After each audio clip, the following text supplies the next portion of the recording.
Tempatmu itu di gudang. Ucap mertua setelah aku divonis mandul. Saat itu juga aku berhenti beri bulanan 50 juta ke mertua hingga mereka melarat. Halo Bunda, semoga Bunda semuanya dalam keadaan sehat dan bahagia ya. Sebelum masuk ke ceritanya, jangan lupa nyalakan subtitle dan absen terlebih dahulu ya. Bunda-bunda semua dari daerah mana saja? Jangan lupa like, komen, dan subscribe channel ini ya. Selamat menonton. Matahari pagi menyelinap lembut melalui celah tirai jendela kamar, menerpa wajahku yang masih basah oleh air mata. Aku, Salma, duduk terdiam di tepi tempat tidur, menatap benda kecil di tanganku seolah-olah itu adalah harta karun yang paling berharga sekaligus paling menakutkan yang pernah kumiliki. Di genggamanku, sebuah test pack menunjukkan 2 garis samar. 2 garis yang selama ini kunantikan, yang selama 5 tahun pernikahan kami seolah menjadi hantu yang tak pernah mau menampakkan wujudnya. Namun kini, saat kedua garis itu akhirnya muncul, sebuah kenangan pahit menyelinap ke dalam sukacitaku. Salma, sayang, kamu sudah mandi belum? Ibu sudah telepon 3 kali. Kita harus berangkat ke acara keluarga sepupumu itu.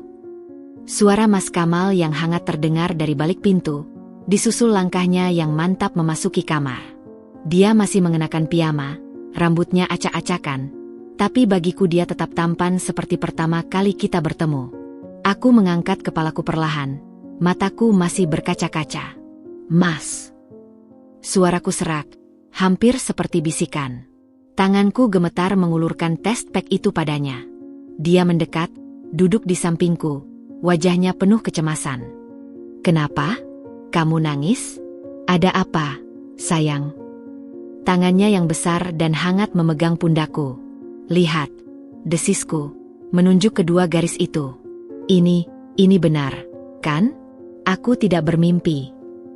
Mas Kamal mengambil test pack itu, matanya menyipit memperhatikan. Lalu, perubahan drastis terjadi pada raut wajahnya. Kerutan di dahinya menghilang, digantikan oleh keheranan. Lalu sebuah cahaya sukacita yang begitu terang menyala di matanya yang coklat. Dua garis, ujarnya pelan, seolah tak percaya. Lalu dia menarik napas dalam-dalam. Salma, ini kabar baik, benar-benar kabar baik. Dia meraihku dalam pelukan erat, hampir membuatku terengah-engah. Akhirnya, setelah sekian lama, oh, sayang. Suaranya bergetar penuh emosi. Aku bisa merasakan detak jantungnya yang kencang menempel di dadaku. Tapi air mataku justru makin deras mengalir. Tapi, Mas, ingat apa kata dokter dulu? Setelah kecelakaan itu, kondisi rahimku. Dokter hanya bilang kemungkinan hamil kecil, bukan tidak mungkin. Potongnya dengan semangat, menarik tubuhku sehingga kami berhadapan. Lihat, ini buktinya. Mukjizat itu nyata, Sal. Tuhan akhirnya menjawab doa kita. Dia mengusap air mata di pipiku dengan jempolnya yang kasar. Kita harus pergi ke dokter. Hari ini juga. Aku akan telepon dokter Maya dan batalkan semua janjiku. Tunggu.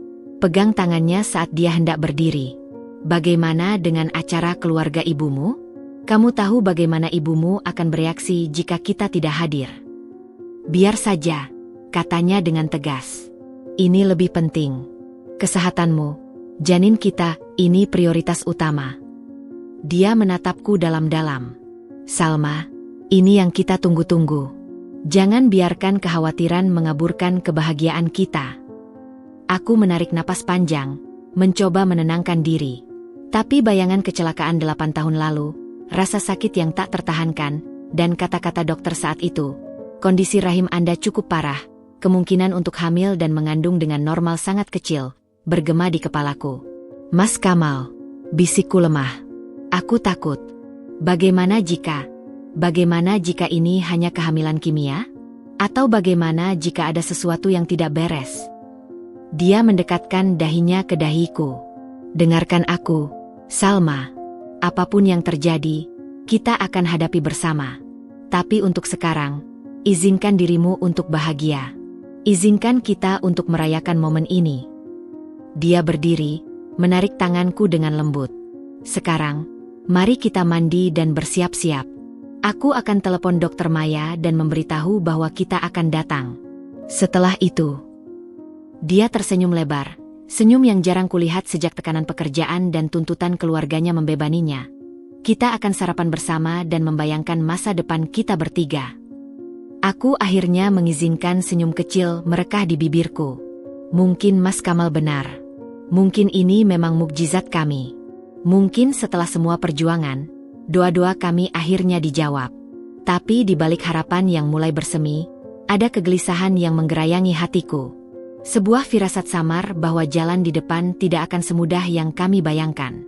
Baiklah, kataku akhirnya, berusaha keras untuk mengusir semua pikiran negatif. Aku percaya padamu. Kita akan hadapi ini bersama. Saat kami berjalan menuju kamar mandi, tangan Mas Kamal tak lepas menggenggam tanganku. Rasanya seperti kembali ke masa awal pernikahan kami, ketika dunia terasa penuh kemungkinan dan cinta kami terasa cukup kuat untuk mengatasi segala rintangan. Tapi satu hal yang tak bisa kuusir dari pikiranku. Bagaimana reaksi Sri, ibu mertuaku, ketika mengetahui kabar ini? Apakah akhirnya aku akan diterima sepenuhnya sebagai bagian dari keluarga? Atau justru sebaliknya? Mobil Mercedes hitam yang kubeli untuk Mas Kamal setahun lalu meluncur mulus melalui gerbang kompleks perumahan elit itu. Seperti biasa, perasaan campur aduk menyergapku setiap kali mendekati rumah mertuaku. Rumah megah bergaya Mediterania dengan pilar-pilar marmer itu seolah adalah simbol dari segala yang kucapai, dan sekaligus segala yang tak pernah cukup. Sal, kamu baik-baik saja? Tanya Mas Kamal sambil memarkir mobil di halaman yang luas. Tangannya yang hangat menutupi tanganku yang dingin. Kamu terlihat tegang sekali sejak tadi. Aku menarik napas dalam-dalam. Aku hanya sedikit gugup. Mas, bagaimana seharusnya kita memberitahu mereka? Langsung atau tunggu sampai hasil pemeriksaan Dokter Maya besok? Dia mengeluarkan suara mendesah kecil.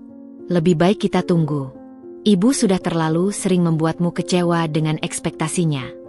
Aku tidak mau kekecewaanmu kali ini lebih besar jika ternyata. Dia tidak menyelesaikan kalimatnya, tapi kita berdua tahu apa yang dia maksud. Pintu utama terbuka sebelum kita sempat mengetuk. Ibu mertuaku, Sri, sudah berdiri di sana dengan senyum manis yang terlalu dipaksakan. Dia mengenakan gaun silk berwarna peach yang pasti harganya setara dengan gaji bulanan karyawan kantorku. Akhirnya datang juga. Kami sudah menunggu sejak tadi, katanya sambil mencium pipi Mas Kamal, lalu memberiku ciuman udara tipis di dekat pipiku. Salma, kau terlihat pucat. Kurasa kau bekerja terlalu keras lagi. Tidak, Bu. Aku baik-baik saja, jawabku sambil memasuki rumah yang dingin itu, baik karena AC sentral maupun suasana hati penghuninya. Bapak mertuaku, Herman, duduk di kursi kulitnya yang megah, membaca koran. Dia hanya mengangguk singkat pada kami, lalu kembali ke bacaannya. Seperti biasa. Di mana Adi? Tanya Mas Kamal tentang adik laki-lakinya. Oh, dia sedang liburan ke Bali dengan teman-temannya, jawab Sri sambil memimpin kami ke ruang keluarga. Dia butuh istirahat setelah ujian semester. Aku menggigit bibir. Liburan ke Bali? Padahal bulan lalu dia meminta tambahan uang saku karena katanya kehabisan uang untuk biaya semester. Tapi seperti biasa, aku diam saja. Konfrontasi tidak pernah membuahkan hasil baik di keluarga ini. Kami duduk di sofa velvet yang mewah. Pembantu segera menghidangkan teh dan kue-kue imported. Ritual minggu pagi yang tidak pernah berubah. Jadi, ada kabar baik? Tanya Sri tiba-tiba, matanya berbinar penuh harap. Kalian sudah menikah 5 tahun. Lihat tetangga kita, Bu Sari, cucunya sudah 2. Yang bungsu baru saja ulang tahun pertama. Aku merasa perutku mulas. Belum ada kabar khusus, Bu, jawabku hati-hati. Sri menghela napas dramatis. Salma, kau harus lebih serius tentang ini.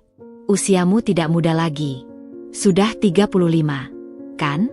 Waktunya semakin sempit. Bu, tolong. Mas Kamal menyela, suaranya tegang. Kami sedang berusaha. Tapi ini bukan sesuatu yang bisa dipaksakan. Bukan memaksa, Nak, Ibu hanya khawatir. Sri memandangku dengan tatapan yang membuatku merasa seperti barang cacat. Kau tahu, Garis keluarga kami harus berlanjut. Kamal adalah anak laki-laki satu-satunya. Tanggung jawabnya besar. Aku menatap cangkir teh di tanganku. Uap hangatnya menyentuh wajahku. Saya mengerti, Bu. Apakah kau sudah mencoba ramuan yang ibu berikan bulan lalu? Atau mungkin kita harus pergi ke Sinse yang direkomendasikan teman ibu? Katanya dia sangat ahli dalam masalah perempuan. Kami lebih memercayai dokter modern, Bu, jawab Mas Kamal dengan suara datar. Dan kami tidak ingin terburu-buru. Tidak terburu-buru? 5 tahun bukanlah tidak terburu-buru. Sri menggeleng-geleng. Mungkin kau harus mengurangi intensitas kerjamu, Salma. Pekerjaan yang stres tidak baik untuk kesuburan. Lihat saja keponakanku, Diana. Begitu berhenti kerja, langsung hamil. Aku menarik napas dalam-dalam. Pekerjaanku sangat penting bagiku, Bu. Selain itu, dengan penghasilanku, kita semua bisa. Uang bukanlah segalanya, sayang, potongnya dengan sweet tone yang terdengar palsu. Keluarga adalah yang utama. Dan cucu adalah penerus keluarga. Herman akhirnya menurunkan korannya. Istrimu benar, Kamal. Kami sudah tua. Kami ingin melihat keturunan kita sebelum kami meninggal. Presure itu datang dari segala arah. Aku merasa seperti terjebak dalam ruangan yang semakin sempit. Kami mengerti. Yah, kata Mas Kamal sambil meraih tanganku. Tapi tolong beri kami waktu dan ruang. Waktu. Sri mendesah. Ibu tidak punya banyak waktu lagi. Lihat rambut ibu sudah mulai beruban. Setiap kali teman-teman ibu menceritakan tentang cucu mereka, ibu hanya bisa diam. Rasanya seperti kekurangan. Kekurangan. Kata itu menggantung di udara. Aku adalah kekurangan dalam keluarga sempurna ini. Meskipun gajiku yang membiayai gaya hidup mewah mereka, meskipun aku yang membayar sekolah Adi, meskipun aku yang membeli mobil yang mereka gunakan, aku tetaplah kurang karena rahimku belum menghasilkan. Bu, Salma bukan hanya mesin produksi cucu, kata Mas Kamal, suaranya mulai tinggi. Dia adalah istriku, perempuan yang aku cintai. Dengan atau tanpa anak, itu tidak mengubah siapa dia. Sri mengangkat alis. Cinta itu baik, Nak, tapi kewajiban lebih penting. Kau punya kewajiban pada garis keturunan kita. Percakapan ini semakin tidak nyaman. Aku merasa pusing. Mungkin kita bisa bicarakan ini lain waktu, kataku berdiri. Aku mau ke kamar kecil dulu. Aku berjalan menyusuri koridor marmer yang panjang, meninggalkan mereka bertiga. Di balik pintu kamar mandi mewah yang kubayar, aku bersandar di pintu, mataku berkaca-kaca. Kata-kata Sri bergema di kepalaku. Kekurangan. Kewajiban. Garis keturunan. Aku menatap wajahku di cermin. Wajah seorang perempuan berusia 35 tahun yang telah mencapai banyak hal dalam karir, yang mandiri, yang mencintai suaminya, tapi tetap dianggap tidak cukup. Ketika aku kembali ke ruang keluarga, suasana masih tegang. Sri sedang membicarakan tentang bayi perempuan tetangga yang baru lahir. Dia lucu sekali. Setiap kali ibu datang, dia tersenyum pada ibu. Lalu dia memandangku. Salma, kau harus sering-sering main ke rumah mereka. Katanya sering dekat-dekat dengan bayi bisa membawa hoki. Aku hanya bisa mengangguk lemah.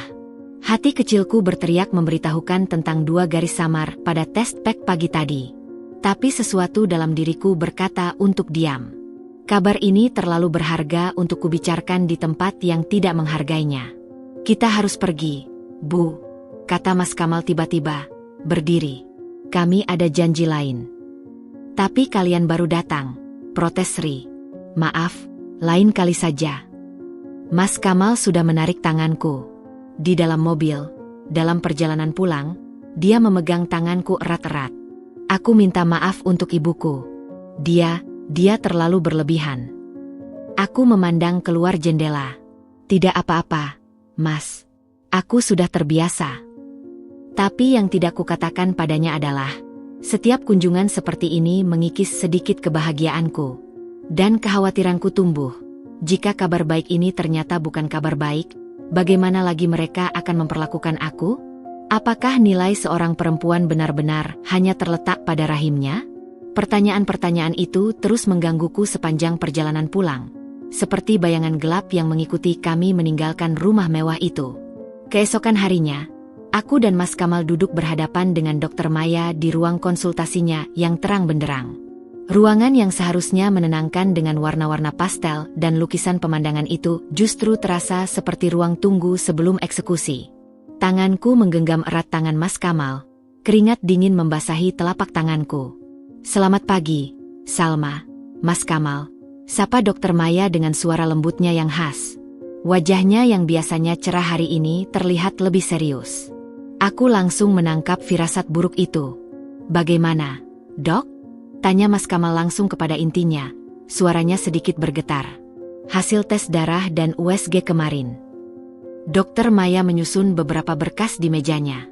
Dia mengambil napas dalam-dalam sebelum mulai berbicara. Sebuah gerakan yang membuat jantungku berdetak kencang. "Salma, Kamal," mulainya. Matanya berpindah-pindah antara kami berdua. "Saya harus berbicara jujur pada kalian. Hasil pemeriksaan kemarin menunjukkan bahwa ini adalah kehamilan ektopik." Dunia berhenti berputar. Aku mendengar Mas Kamal menarik napas tajam. "Ektopik? Itu artinya?"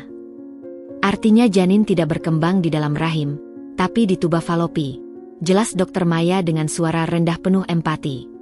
"Dan sayangnya, kondisi Salma sangat riskan." Aku merasa seperti tenggelam. "Riskan bagaimana, Dok?" tanyaku. Suaraku hampir seperti bisikan. Dokter Maya menatapku langsung. "Salma, ingat kecelakaan 8 tahun lalu? Luka di rahimmu ternyata lebih parah dari yang kita perkirakan. Jaringan parutnya sangat luas, dan..." Dia berhenti sebentar, seolah memilih kata-kata dengan hati-hati. "Dan tuba falopimu yang sebelah kanan, tempat janin ini bersemayam, dalam kondisi sangat lemah." Aku menggigit bibirku sampai hampir berdarah.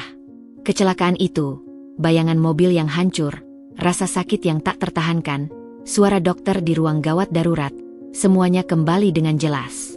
"Jadi, apa yang harus kita lakukan?" tanya Mas Kamal, wajahnya pucat. "Kita harus melakukan operasi secepatnya," jawab Dokter Maya tegas. "Jika tidak, tuba falopi bisa ruptur dan menyebabkan pendarahan internal yang membahayakan nyawa Salma." "Tapi, janinnya..." desisku. Air mata mulai mengalir di pipiku. Dokter Maya menghela napas berat. "Salma, sayangku, aku tahu ini sangat menyakitkan. Tapi dalam kondisi seperti ini, janin tidak mungkin bisa diselamatkan. Dan yang lebih penting lagi..." Dia berhenti, matanya berkaca-kaca. "Setelah operasi ini, kamu tidak akan mungkin bisa hamil lagi. Kondisimu akan menyebabkan kemandulan permanen." Kata "mandul" menggantung di udara seperti pisau tajam yang siap menghunjam. Aku mendengar Mas Kamal terisak di sampingku. Tangannya menggenggam tanganku lebih erat. "Tidak mungkin," bisikku, kepala bergoyang-goyang tak percaya. "Dokter dulu hanya bilang kemungkinan hamil kecil, bukan tidak mungkin." "Dan itu benar," kata Dokter Maya lembut. "Kamu berhasil hamil. Itu sudah mukjizat. Tapi sayangnya, rahim dan sistem reproduksimu tidak cukup kuat untuk menopang kehamilan. Jaringan parut dari kecelakaan itu lebih parah dari yang kita duga." Aku menutup wajah dengan tangan, tubuhku gemetar tak terkendali. "Jadi, semua ini untuk apa? Harapan selama 5 tahun? Doa-doa kami? Hanya untuk berakhir seperti ini." "Salma." Dokter Maya berjalan mengelilingi mejanya dan duduk di kursi di sampingku. "Aku tidak bisa membayangkan betapa sakitnya ini untukmu. Tapi yang terpenting sekarang adalah menyelamatkan nyawamu. Kita harus melakukan operasi ini." "Kapan?" tanya Mas Kamal, suaranya serak. "Besok pagi. Semakin cepat semakin baik." Dokter Maya memandangku dengan penuh kasihan. "Salma, aku tahu ini bukan yang kamu inginkan. Tapi percayalah padaku, sebagai dokter dan temanmu, ini adalah satu-satunya pilihan." Aku menarik napas dalam-dalam, mencoba menenangkan diri yang gemetar. Apakah setidaknya saya bisa merasakan gerakannya dulu? Sebelum... Dokter Maya menggeleng pelan. matanya juga basah. Janinnya masih sangat kecil, Salma. Dan letaknya yang tidak normal, kamu tidak akan bisa merasakan apa-apa. Rasa hampa yang dalam menyergapku. Semua impian tentang perut yang membesar, tentang tendangan kecil di malam hari, tentang persiapan kamar bayi, semuanya lenyap dalam sekejap. Mas. Aku menoleh kepada Mas Kamal, mencari kekuatan dari suamiku.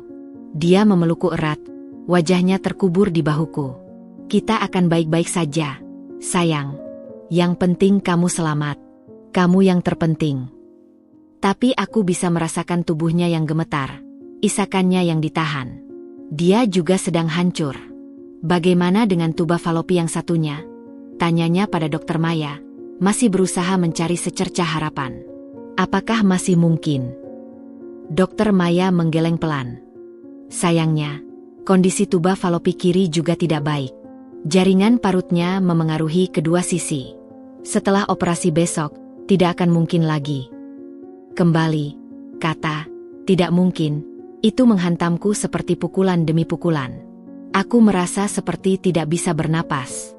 Baik, kataku tiba-tiba, suaraku datar dan kosong.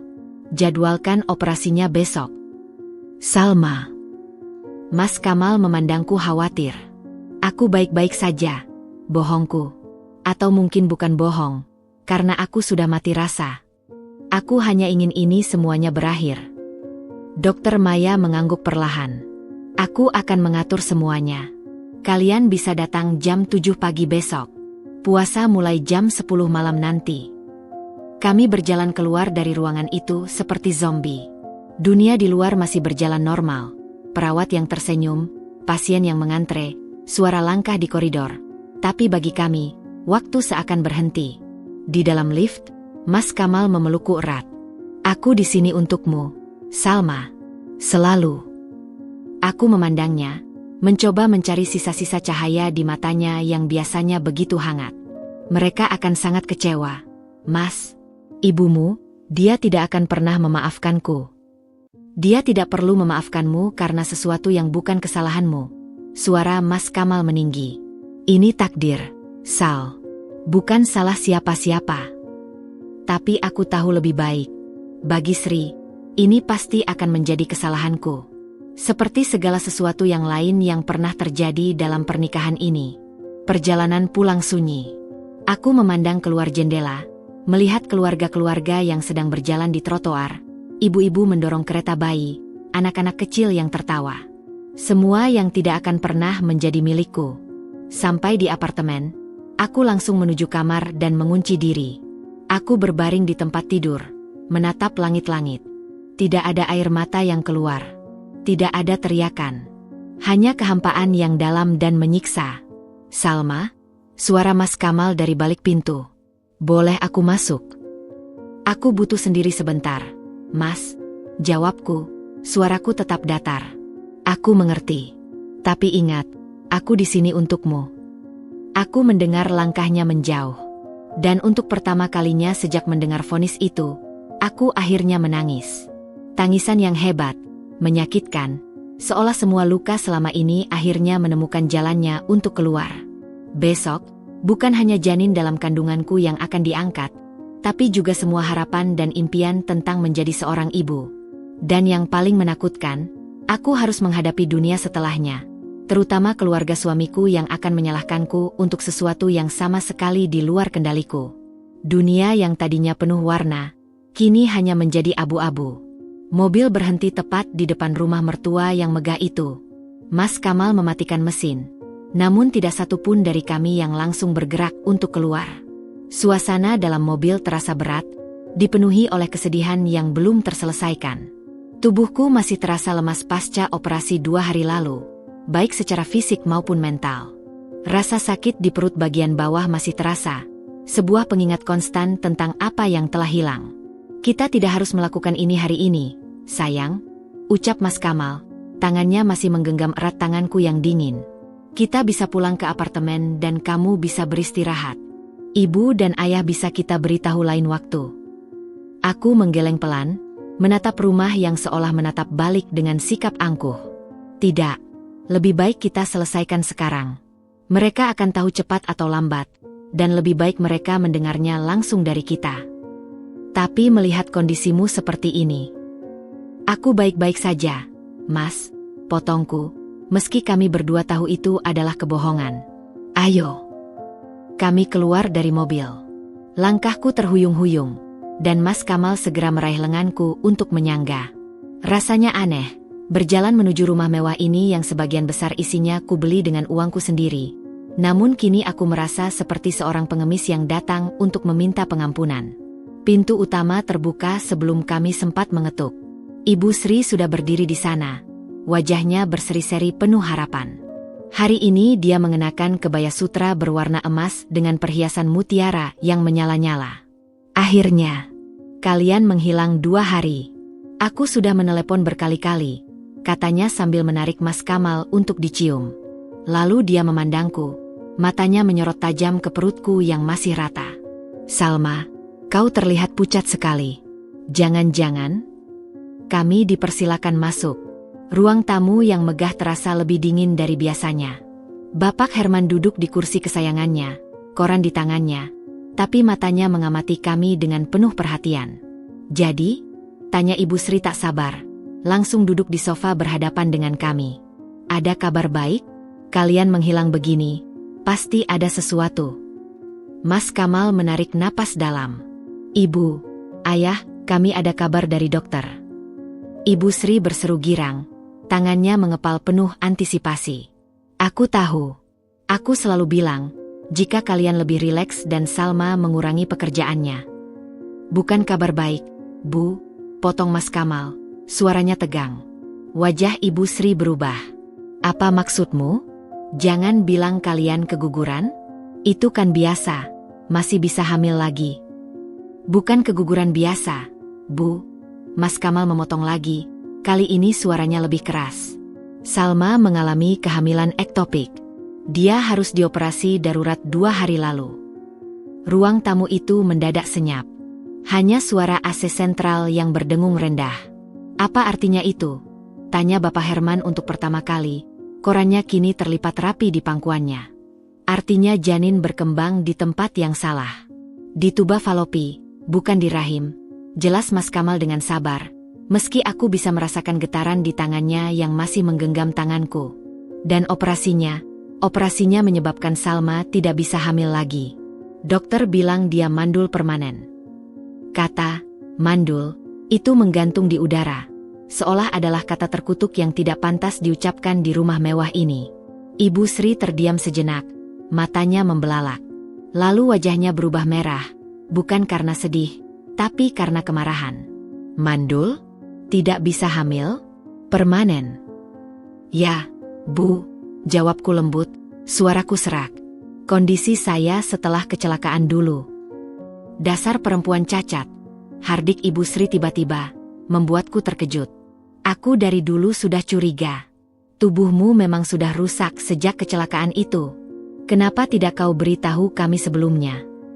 Bu, protes Mas Kamal, bangkit berdiri. Jangan bicara seperti itu pada Salma. Apa? Kau membelanya? Dia menipu kita semua. Menikahi perempuan cacat yang tidak bisa memberikan cucu. Teriak Ibu Sri, kini juga berdiri, menudingku dengan jari yang bergetar. Aku tidak menipu siapapun, kataku, berusaha menjaga suaraku tetap tenang meski hatiku berdarah. Mas Kamal tahu kondisi saya sejak awal. Tapi kami tidak, bentak Bapak Herman. Kini juga berdiri. Wajahnya merah padam. Kau pikir kami akan menerimamu jika tahu kau mandul? Kau pikir kami akan mengizinkan Kamal menikahimu? Rasa sakit di perutku seolah meledak. Tapi rasa sakit di hatiku jauh lebih parah. Jadi selama ini, nilai saya hanya sebagai mesin penghasil cucu. Tentu saja, sergah Ibu Sri tanpa ragu. Apalagi gunanya perempuan jika tidak bisa meneruskan keturunan? Kau pikir uangmu yang penting bagi kami? Kami butuh penerus. Garis darah keluarga kami. Air mata akhirnya menetes di pipiku. Saya selama ini membiayai hidup mewah kalian. Setiap bulan saya transfer 50 juta untuk kalian. Untuk gaya hidup kalian. Untuk sekolah Adi. Untuk semua kemewahan ini. Suaraku mulai meninggi. emosi yang tertahan mulai meluap. Dan kami berikan Kamal padamu sebagai balasannya, balas Ibu Sri dengan pedih. Tapi ternyata kau memberikan produk cacat. Kau tidak bisa memenuhi kewajibanmu sebagai istri. Mas Kamal melangkah maju, menghadapi ibunya. Ibu, hentikan.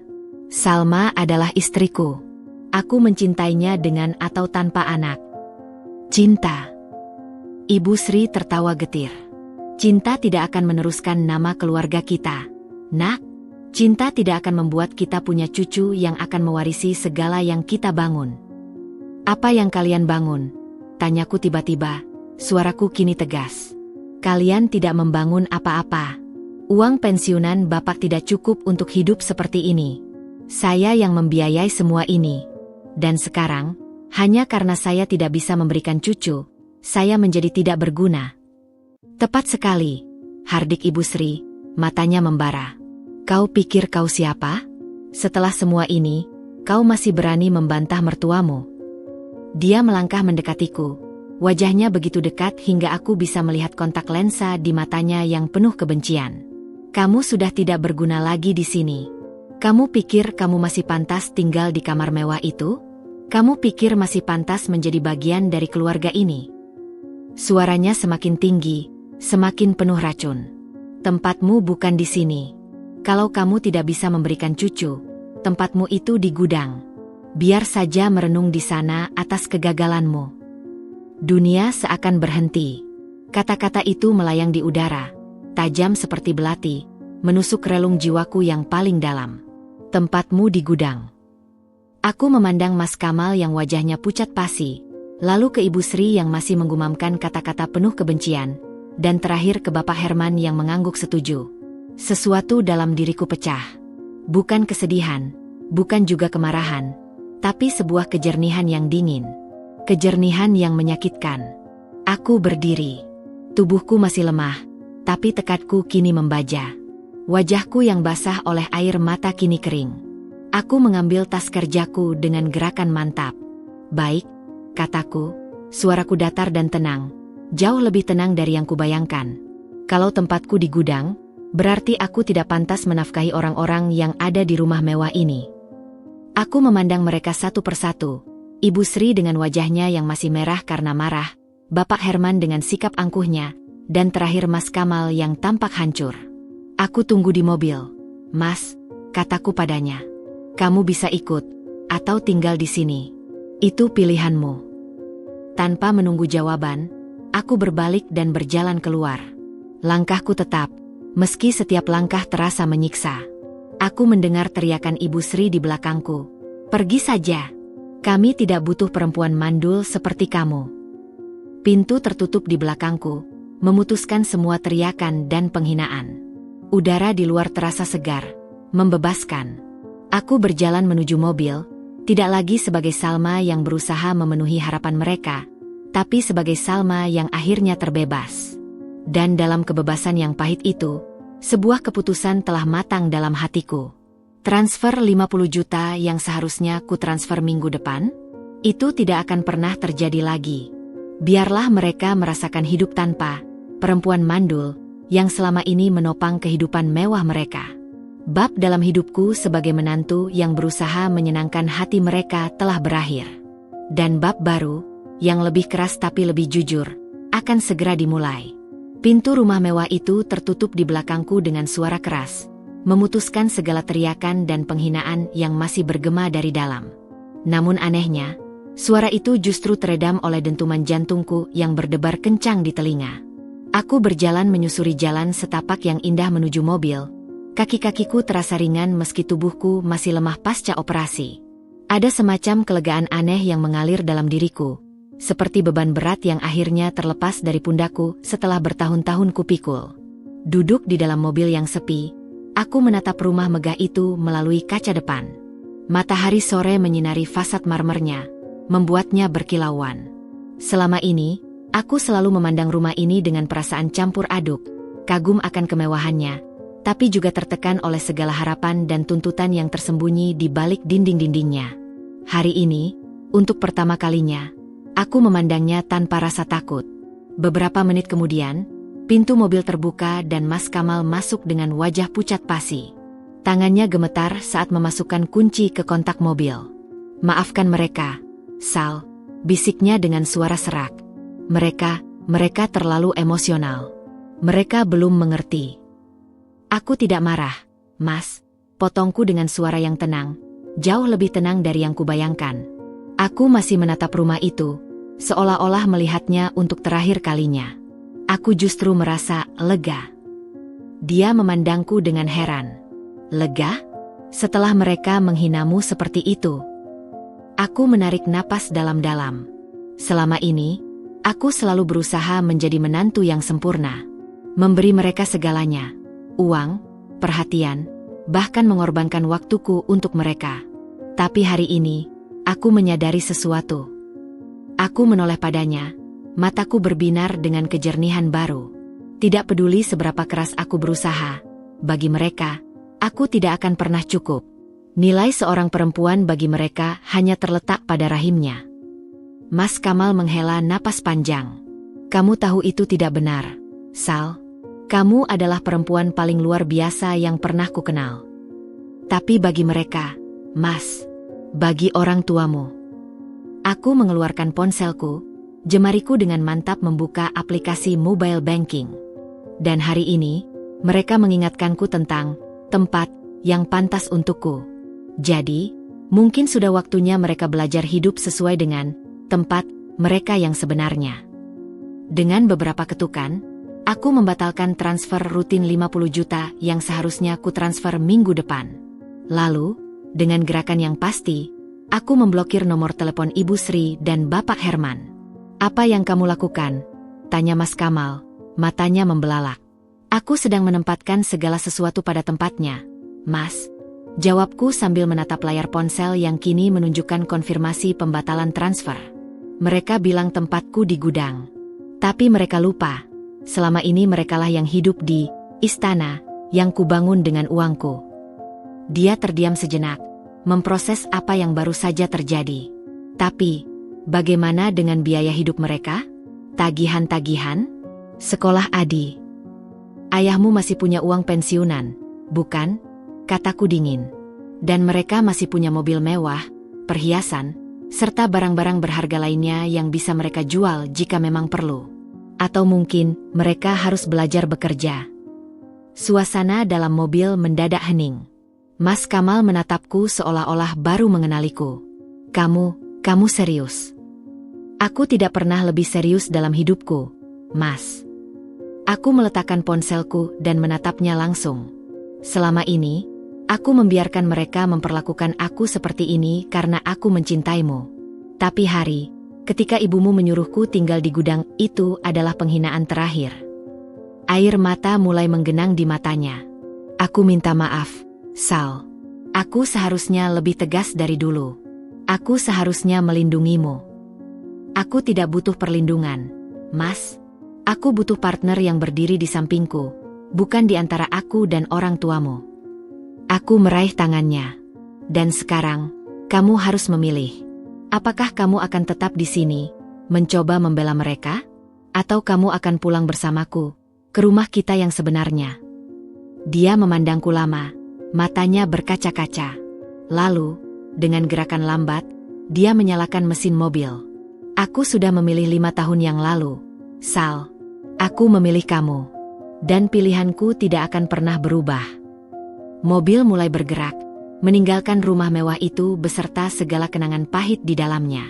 Aku tidak menoleh sedikit pun. Rasanya seperti baru saja melepaskan rantai yang selama ini membelenggu leherku. "Kita akan kemana?"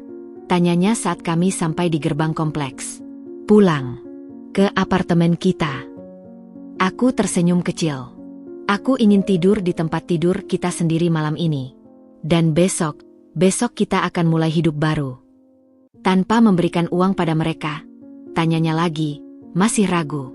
"Tanpa memberikan uang pada mereka," tegasku. "Mereka harus belajar mandiri. Atau setidaknya, belajar menghargai orang lain tanpa mengaitkannya dengan materi." Perjalanan pulang terasa berbeda. Meski hatiku masih sedih karena kehilangan janin dan impian menjadi ibu, ada kedamaian aneh yang menyelimutiku. Untuk pertama kalinya dalam 5 tahun pernikahan, aku merasa sepenuhnya bebas. Sesampainya di apartemen, aku langsung menelepon asisten pribadiku. "Rina, tolong batalkan semua langganan dan keanggotaan keluarga Kamal di klub golf, spa, dan supermarket luxury. Mulai besok, mereka membayar sendiri." "Baik, Bu Salma. Apa ada alasan khusus?" tanyanya. "Ya," jawabku sambil menatap Mas Kamal yang sedang melepas jaketnya. "Kami sedang merapikan prioritas." Setelah menutup telepon, aku berdiri di balkon apartemen kami yang sederhana tapi nyaman. Dari ketinggian lantai 15 ini, aku bisa melihat lampu-lampu kota berkelap-kelip. Dunia terasa begitu luas, penuh dengan kemungkinan. Mas Kamal menghampiriku, merangkul pundakku dari belakang. "Apa kamu yakin dengan semua ini, sayang?" Aku menoleh, menatap matanya yang masih menyimpan kekhawatiran. "Aku tidak hanya yakin, Mas. Aku merasa ini adalah keputusan paling benar yang pernah kuambil dalam pernikahan kita." Aku menarik napas dalam-dalam. Mereka mengajariku tentang tempat hari ini. Dan sekarang, aku sedang menempatkan segala sesuatu, hubungan, rasa hormat, dan finansial, pada tempat yang semestinya. Dia mengangguk pelan, akhirnya memahami. "Mereka tidak akan tinggal diam, Sal. Ibu akan marah besar." "Biarkan saja," jawabku sambil berbalik memandangi kota lagi. "Biarkan mereka belajar bahwa ada harga yang harus dibayar untuk setiap kata-kata penghinaan. Dan harga untuk tempatmu di gudang, itu sangat mahal." Angin malam berhembus sepau-sepau, membelai rambutku. Malam ini, meski dengan luka yang masih segar, aku merasa lebih kuat dari sebelumnya. Bab baru telah dimulai. Bab di mana aku tidak lagi menjadi Salma yang berusaha menyenangkan mertua, tapi Salma yang menghargai dirinya sendiri. Dan untuk Ibu Sri dan Bapak Herman, mereka akan segera menyadari bahwa gudang yang mereka sebutkan itu justru lebih mulia daripada istana yang dibangun di atas penghinaan dan ketidakjujuran. Matahari pagi menyinari apartemen kami melalui tirai tipis yang berkibar di tiup angin. Aku bangun dengan perasaan aneh, campuran antara kedamaian dan kehampaan. Untuk pertama kalinya dalam 5 tahun pernikahan, tidak ada kewajiban untuk mengunjungi rumah mertua di hari Minggu. Tidak ada ritual mingguan yang membuatku tegang. Tidak ada pertanyaan menyakitkan tentang kehamilan. Tidak ada komentar pedas yang terselubung senyuman manis. Aku berbalik dan melihat Mas Kamal masih tertidur pulas. Wajahnya yang biasanya tegang bahkan dalam tidur, kini terlihat lebih rileks. Tangannya yang besar masih menggenggam erat ujung selimutku, seolah takut aku menghilang. Perlahan aku keluar dari tempat tidur dan berjalan ke dapur. Apartemen kami yang sederhana ini tiba-tiba terasa begitu lapang dan menenangkan. Tidak ada ornamen mewah yang kubeli hanya untuk menyenangkan hati Ibu Sri. Tidak ada perabotan mahal yang membuatku merasa seperti tamu di rumah sendiri. Di sini, segala sesuatu adalah pilihan kami. Sofa kain nyaman yang kupilih sendiri, meja makan kayu sederhana pemberian orang tuaku, lukisan-lukisan abstrak yang kugambar saat masih kuliah. "Kamu sudah bangun." Suara Mas Kamal yang masih serak membuatku terkejut. Dia berdiri di ambang pintu dapur, rambutnya acak-acakan, matanya masih mengantuk. "Seharusnya kamu masih istirahat, Sal. Operasimu baru beberapa hari lalu." "Aku baik-baik saja," jawabku sambil menuangkan air panas ke dalam 2 cangkir teh. "Malahan, aku merasa lebih ringan dari kemarin." Dia mendekat, memelukku dari belakang. Aku masih tidak bisa mempercayai apa yang terjadi kemarin. "Kata-kata ibu, tempatmu di gudang." Suaranya bergetar. "Aku minta maaf, Sal. Aku seharusnya menghentikannya lebih cepat." Aku berbalik dan menatap matanya. "Bukan salahmu, Mas. Dan aku sudah melupakannya. Yang penting sekarang adalah kita memulai babak baru." Kami duduk di meja makan sambil menikmati teh hangat. Suasana tenang itu tiba-tiba pecah oleh dering telepon yang tak henti-hentinya dari ponsel Mas Kamal. Dari nada deringnya, aku tahu itu Ibu Sri. "Sudah 10 kali dia menelepon sejak tadi malam," katanya dengan wajah muram. "Aku matikan saja, ya?" "Tidak," jawabku tegas. "Hadapi saja. Katakan padanya yang sebenarnya." bahwa kita butuh waktu untuk diri kita sendiri. Dia mengangguk pelan, lalu mengangkat telepon. Aku bisa mendengar suara Ibu Sri yang melengking dari seberang sana. Kamal, akhirnya kamu mengangkat. Apa maksudmu pergi begitu saja? Dan Salma, berani sekali dia membatalkan transfer dan memblokir nomor kami. Suruh dia hubungi aku sekarang. Tidak, Bu, jawab Mas Kamal dengan suara tegas yang membuatku terkejut. Salma butuh waktu untuk pulih. Dan kita semua butuh waktu untuk merenungkan apa yang terjadi kemarin. Renungan apa? Dia yang seharusnya minta maaf. Berani sekali menghina mertua dengan cara seperti itu. Transfer itu lagi sekarang. Atau tidak ada lagi transfer. Bu, potong Mas Kamal. Salma sudah memutuskan untuk berhenti memberikan uang bulanan pada kita. Dan aku mendukung keputusannya. Diam sejenak. Lalu teriakan yang begitu keras sampai aku bisa mendengarnya dengan jelas. Apa? Kamal, kamu tidak serius. Bagaimana kami bisa hidup? Tagihan-tagihan? Gaya hidup? Ini tidak bisa. Kelola saja uang pensiunan ayah dengan bijak, Bu. Atau jual salah satu mobil mewah Ibu. Atau Ibu bisa mencari kerja part-time jika memang perlu. Aku? Bekerja? Kamal, kau gila. Suruh Salma telepon aku sekarang. Aku tidak akan melakukan itu, Bu. Salma adalah istriku, dan aku akan melindunginya. Terutama dari orang-orang yang menyakitinya. Suara Mas Kamal semakin tegas. Kita akan berhenti kontak sementara waktu. Jika ibu dan ayah butuh sesuatu, telepon aku saja. Tapi jangan harap uang dari kami. Dia menutup telepon sebelum Ibu Sri sempat membalas. Wajahnya pucat tapi matanya berbinar dengan keyakinan baru. Langkah pertama, bisiknya, menarik napas dalam-dalam. Itu lebih sulit dari yang kubayangkan. Aku meraih tangannya. Tapi kamu melakukannya dengan baik. Aku bangga padamu. Hari itu kami habiskan dengan merapikan apartemen dan merencanakan hidup baru. Tanpa beban membiayai keluarga Mas Kamal, keuangan kami tiba-tiba menjadi sangat longgar. Aku membuka aplikasi banking di tablet dan menunjukkan padanya.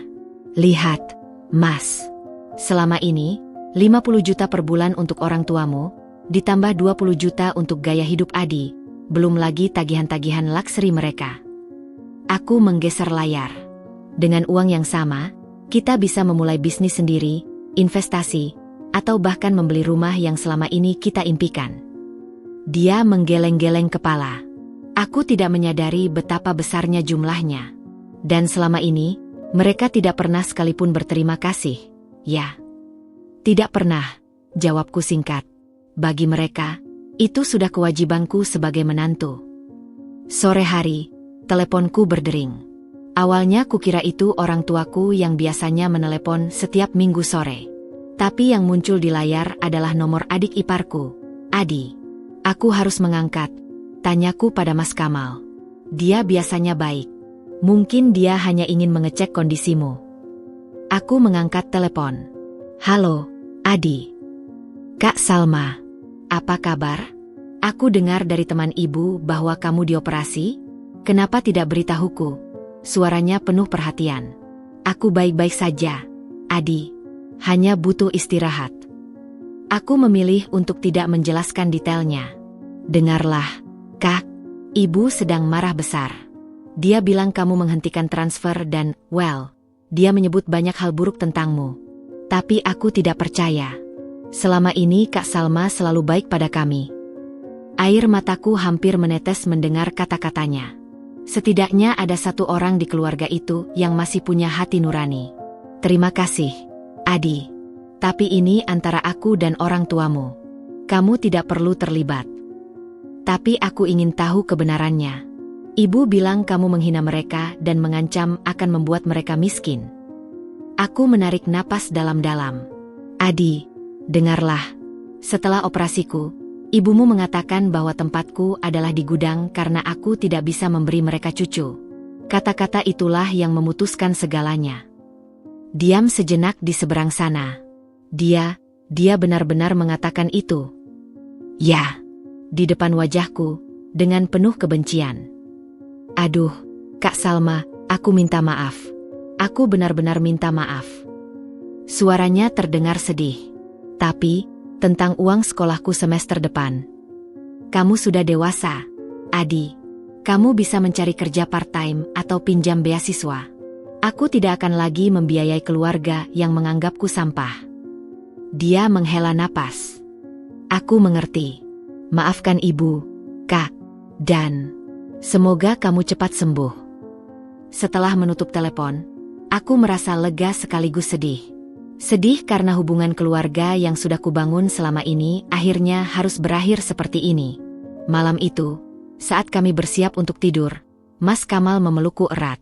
Aku sudah memesan cuti seminggu. Kita akan pergi ke Bali, hanya kita berdua. Seperti bulan madu dulu. Tapi pekerjaanmu dan kondisiku. Dokter Maya bilang kamu boleh bepergian asal tidak melakukan aktivitas berat.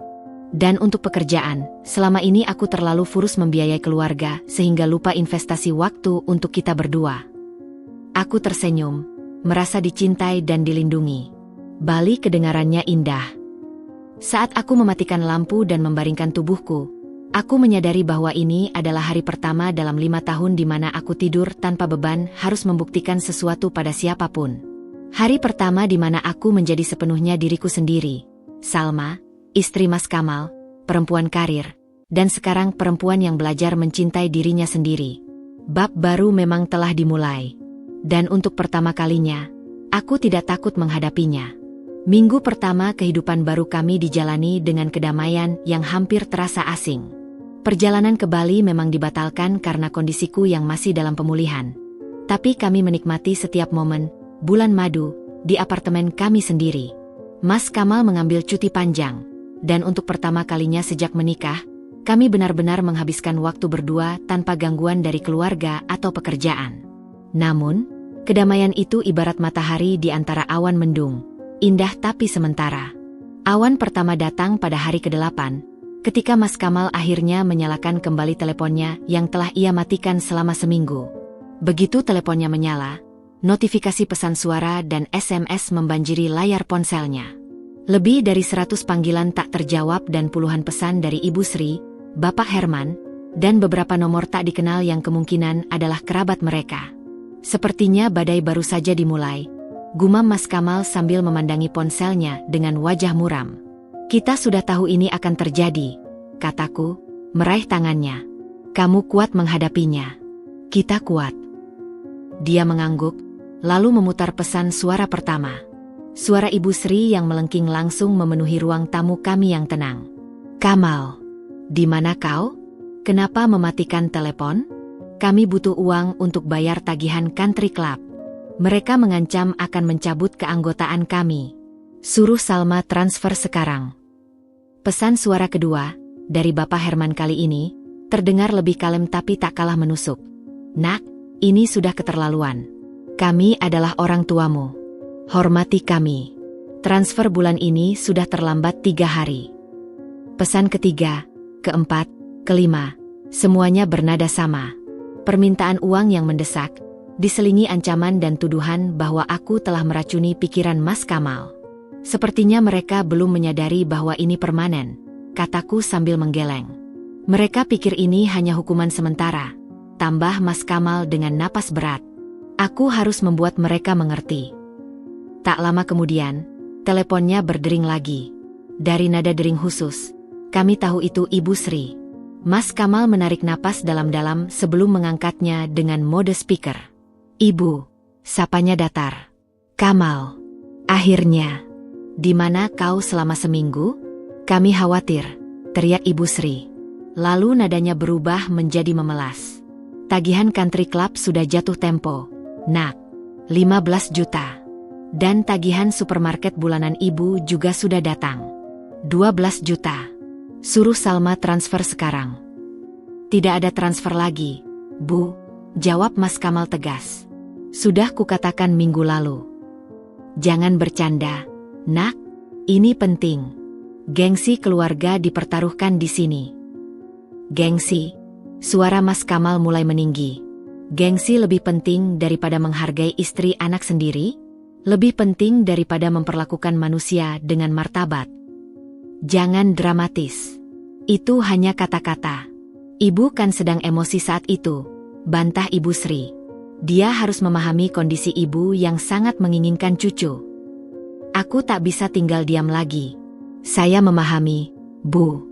Tapi apakah ibu memahami kondisi saya yang baru kehilangan janin dan divonis tidak akan pernah punya anak?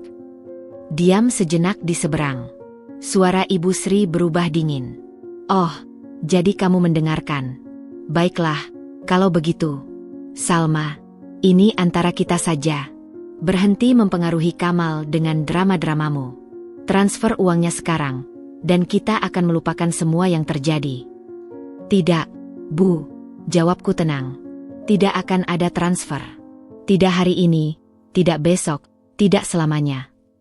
Kamu, teriaknya. Kamu pikir kamu siapa? Kamu hanya menantu. Kewajibanmu adalah menghormati dan mematuhi mertua.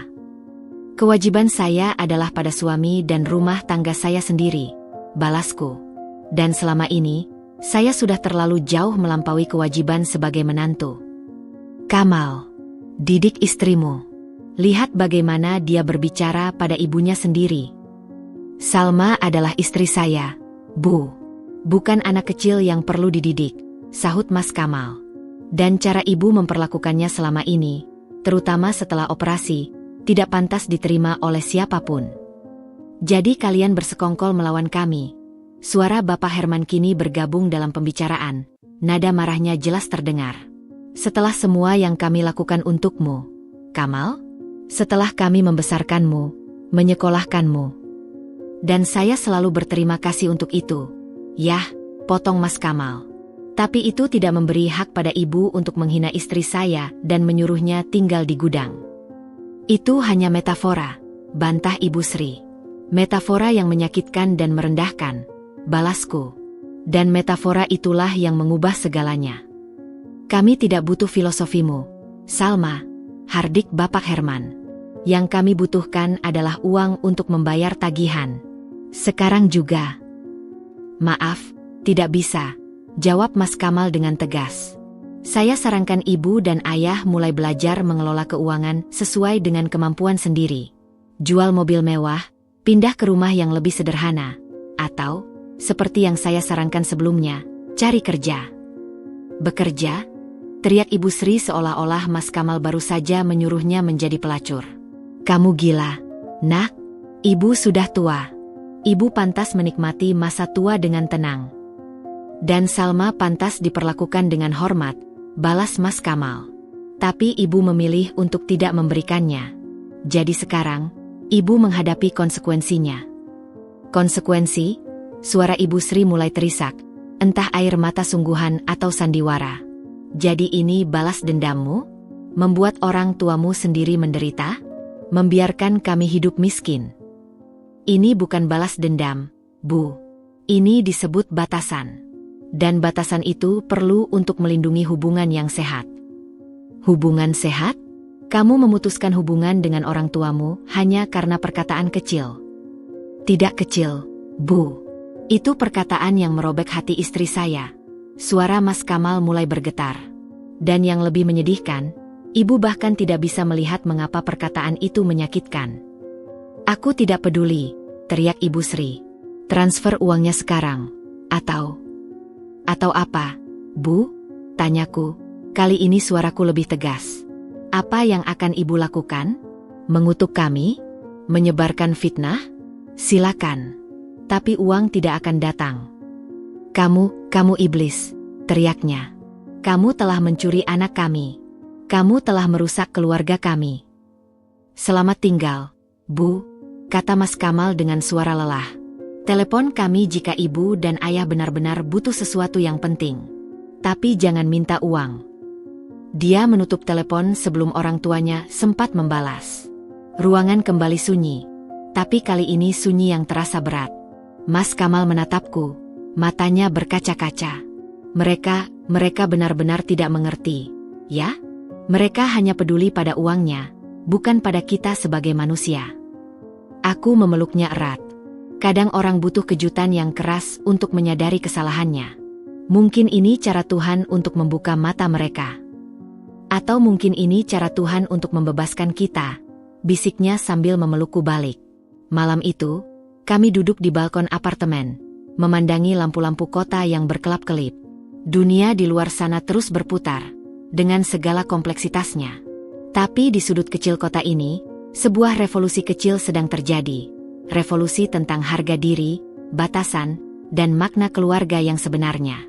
Jeritan pertama dari surga yang hilang itu mungkin baru permulaan. Tapi kami siap menghadapi segala konsekuensinya. Karena untuk pertama kalinya dalam pernikahan kami berdiri bersama sebagai satu tim yang solid, berlawanan dengan dunia jika perlu. Dan seperti yang kukatakan pada Mas Kamal sebelum kami tidur malam itu, kadang kita harus kehilangan sesuatu yang tidak sehat untuk mendapatkan sesuatu yang lebih baik. Dalam kasus kami kehilangan kewajiban finansial yang membebani, tapi kami mendapatkan kembali harga diri dan kemandirian pernikahan kami. Itu adalah pertukaran yang sepadan. 2 minggu telah berlalu sejak kami memutuskan untuk tidak lagi memberikan uang bulanan kepada orang tua Mas Kamal. Kedamaian di apartemen kami mulai terasa nyata, meskipun sesekali masih diselingi oleh telepon-telepon marah yang akhirnya tidak kami angkat. Namun, pagi ini, sesuatu yang berbeda terjadi. Saat sedang menyiapkan sarapan, telepon rumahku berdering. Aku sedikit terkejut karena hanya sedikit orang yang tahu nomor ini. Orang tuaku di kampung, beberapa teman dekat, dan adik iparku. Kak Salma, suara Adi terdengar gugup di seberang sana. Aku minta maaf mengganggu. Bisa kita bertemu? Ada apa, Adi? Kamu baik-baik saja? Tanyaku khawatir. Secara fisik baik-baik saja. Tapi, bisakah kita ketemu? Aku butuh bicara. Kami sepakat bertemu di sebuah kafe dekat kampusnya. Saat tiba, aku sudah melihatnya duduk di sudut. Wajahnya yang biasanya cerah kini terlihat muram. Dia berdiri ketika mendekat, dan untuk pertama kalinya, aku menyadari betapa dewasanya adik iparku ini. Terima kasih sudah datang, Kak, katanya sambil mempersilakan aku duduk. Ada masalah, Dik? Tanyaku langsung. Dia menghela napas panjang. Rumah, seperti neraka sekarang. Ibu dan ayah terus bertengkar tentang uang. Mereka menjual Mercedes kemarin. Itu berita yang mengejutkan. Mereka menjual mobil? Cepat sekali. Mereka terpaksa, Kak. Tagihan country club yang tidak dibayar sudah ditagih debt collector. Dan ada sesuatu yang ibu sembunyikan dari ayah. Adi menunduk, seolah malu. Ibu ternyata punya kartu kredit dengan limit besar yang dia pakai untuk belanja selama ini. Sekarang tagihannya sudah mencapai 100 juta lebih. Aku menghela napas. Aku selalu curiga Ibu Sri punya pengeluaran rahasia, tapi tidak menyangka sebanyak itu. Masalahnya, lanjut Adi, mereka masih tidak mau mengakui kesalahan mereka. Malahan, Ibu semakin menyalahkan kakak. Dia bilang kakak sengaja membuat mereka bangkrut untuk balas dendam. Kamu tahu itu tidak benar, Adi. Aku hanya menetapkan batasan. Aku tahu, Kak. Dia memandangku dengan mata memohon. Tapi bisakah, maksudku, apa kakak tidak bisa memberi mereka sedikit bantuan? Setidaknya untuk tagihan kartu kredit ibu? Aku takut debt collector akan menyita rumah. Aku tidak akan memberikan uang sepeser pun, Adi. Jawabku tegas tapi lembut. Mereka harus belajar bertanggung jawab atas tindakan mereka sendiri. Dan mereka masih punya banyak aset. Rumahnya saja bernilai miliaran. Tapi mereka tidak mau menjual rumah. Kata ibu, itu akan mempermalukan mereka di depan teman-temannya. Pilihan ada di tangan mereka. Dik, martabat atau kemandirian? Mereka tidak bisa memilih kedua-duanya sambil terus menghina orang yang selama ini menopang hidup mereka. Adi mengangguk pelan, tapi matanya masih penuh khawatir. Aku sudah mulai kerja paruh waktu di kafe dekat kampus. Untuk biaya semester dan uang saku. Ibu marah-marah, bilang aku mempermalukan keluarga. Bekerja itu terhormat, Adi. Justru aku bangga padamu. Aku meraih tangannya. Kamu berbeda dengan mereka. Kamu punya prinsip dan mau berusaha. Dia tersenyum tipis. Terima kasih, Kak. Tapi, ada satu hal lagi. Ibu menyuruhku untuk meminta uang padamu dengan alasan biaya semester. Dia bilang kamu tidak akan tega menolak jika yang minta aku. Aku menggeleng, campur sedih dan jengkel. Mereka benar-benar tidak berubah, ya? Bahkan menyuruh anaknya menjadi perantara untuk meminta-minta. Aku minta maaf, Kak. Aku tidak akan melakukannya. Aku hanya ingin jujur padamu. Pembicaraan kami terganggu ketika telepon Adi berdering. Dari ekspresinya, aku tahu itu Ibu Sri. Ibu, aku sedang dengan Kak Salma, katanya ke telepon. Diam sejenak, lalu wajahnya berubah pucat. Tidak, Ibu. Aku tidak akan memintakan uang untuk Ibu. Itu tidak benar. Ibu, tolong.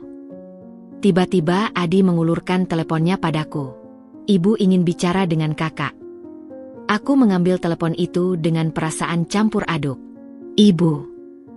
Salma. Akhirnya. Dengarlah, keadaan darurat. Kartu kredit Ibu sudah ditagih debt collector. Mereka mengancam akan melaporkan Ibu ke polisi. Suara Ibu Sri terdengar panik. Maaf mendengarnya, Bu.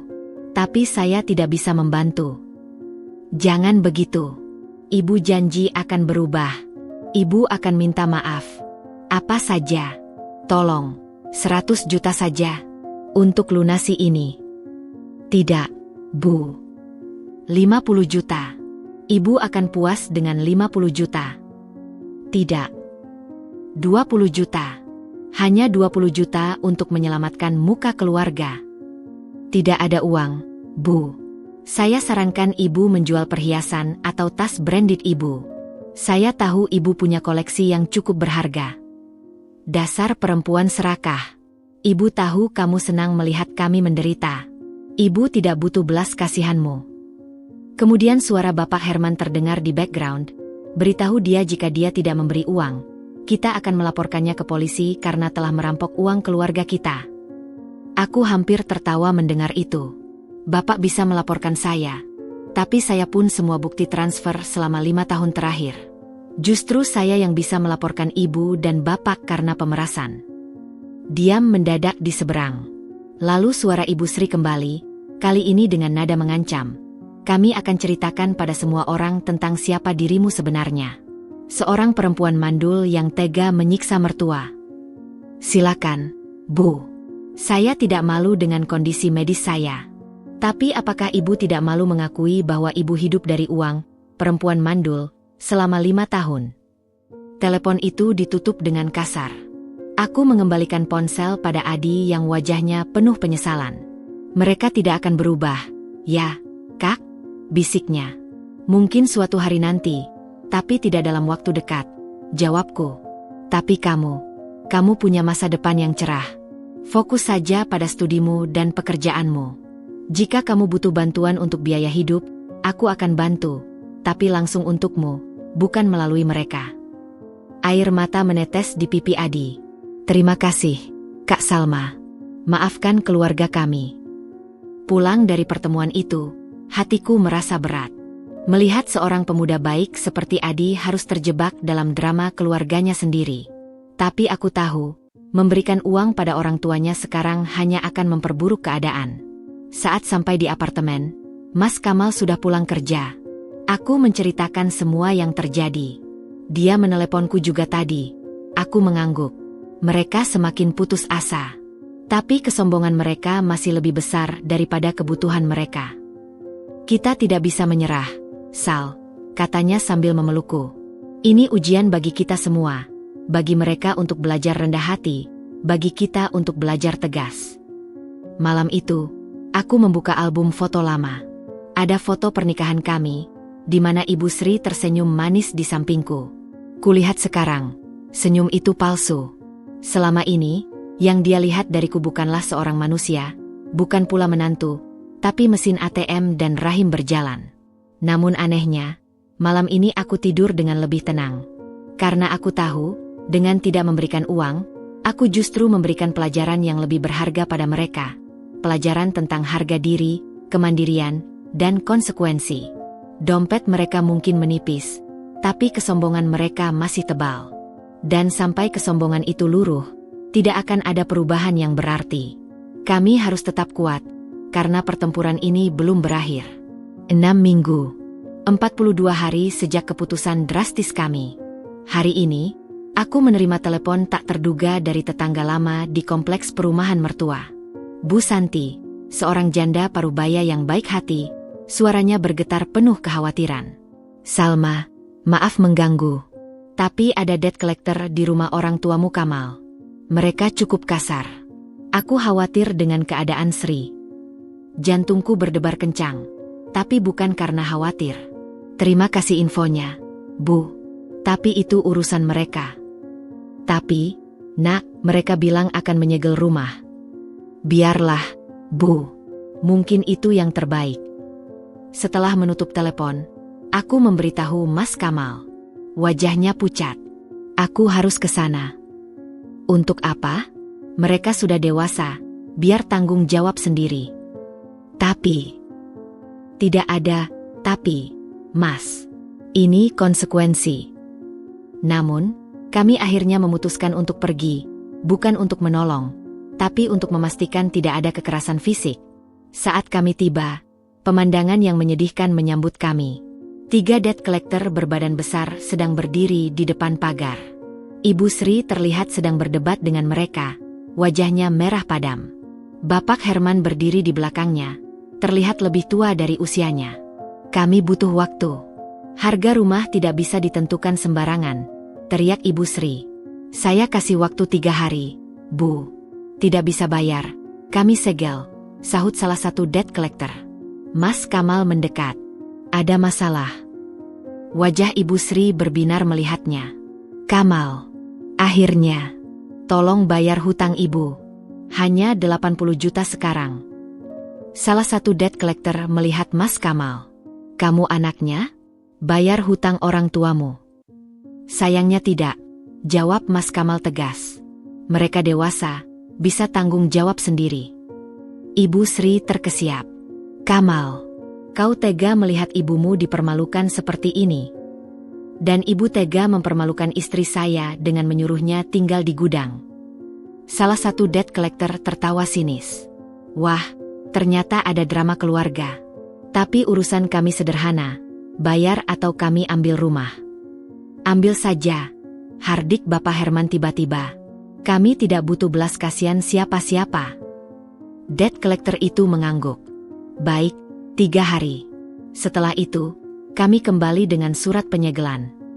Setelah debt collector pergi, Ibu Sri langsung menghampiri kami. Senang melihat kami menderita. Ya? Puas. Aku melangkah maju. Kami tidak senang, Bu. Kami hanya membiarkan karma bekerja. Karma? Dasar perempuan sinting. Ibu. Sudah cukup, Bu. Potong Mas Kamal. Kami datang hanya memastikan tidak ada kekerasan. Sekarang kami pergi. Tunggu. Bapak Herman mendekat. Kami butuh tempat tinggal. Aku menggeleng. Kami tidak punya gudang yang layak huni. Wajah Ibu Sri berubah pucat mendengar kata-kataku yang kulemparkan balik padanya. Kami orang tuamu. Kamal, kau punya kewajiban. Dan kalian punya kewajiban menghormati istriku, jawab Mas Kamal. Tapi kalian pilih tidak. Kami berbalik untuk pergi ketika Ibu Sri tiba-tiba menjatuhkan diri ke tanah, menangis histeris. Aku tidak mau kehilangan rumahku. Ini rumah yang kubangun dengan susah payah. Aku berhenti, menatapnya. Dengan susah payah? Dengan uang siapa, Bu? Uang pensiunan Bapak yang tidak cukup untuk membayar pajak rumah ini? Atau uangku yang selama ini kukirim setiap bulan? Dia terdiam, lalu tertawa getir. Jadi ini tentang uang? Baik. Ibu akui. Ibu butuh uangmu. Ibu minta maaf. Puas. Maaf yang seperti apa itu? Maaf terpaksa? Tidak terima kasih, kataku. Salma, tolong. Bapak Herman mendekatiku untuk pertama kalinya dengan nada merendah. Kami sudah tua. Tempatkan kami di apartemen kecil saja. Apapun. Aku memandangi mereka. 2 orang tua yang dulu begitu angkuh, kini merengek di depan kami. Tapi yang kulihat bukanlah orang tua malang, melainkan dua orang yang menolak belajar sampai di pojokan. Ada satu solusi, kataku. Mereka menatapku penuh harap. Jual semua aset kalian, bayar hutang, dan sewa apartemen sederhana dengan uang pensiunan bapak.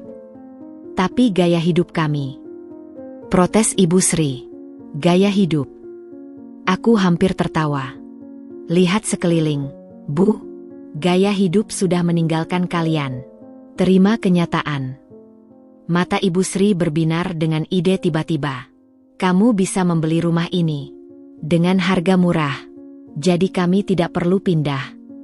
Mas Kamal menggeleng. Kami tidak mau hidup dalam bayang-bayang kenangan pahit. Rumah ini penuh racun bagi kami.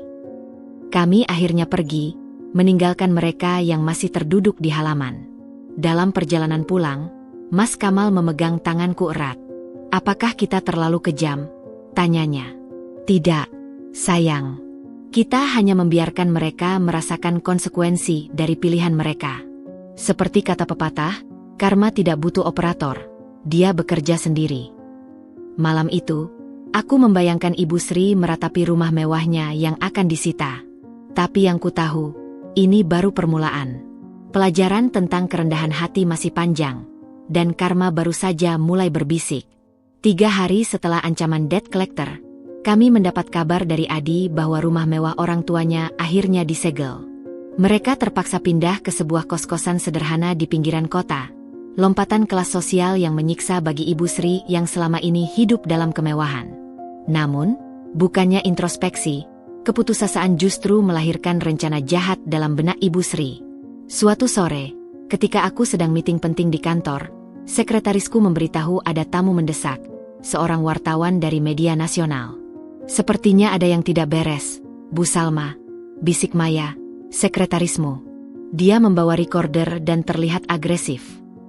Dengan perasaan waspada, kuperbolehkan wartawan itu masuk. Lelaki parubaya dengan kemeja lengan pendek itu langsung memperkenalkan diri sebagai Budi dari portal berita terkini. Ibu Salma, saya dapat informasi bahwa ibu menelantarkan mertua sendiri hingga mereka kehilangan rumah. Benarkah? Tanyanya tanpa basa-basi. Aku tersenyum tipis. Silakan duduk, Mas Budi.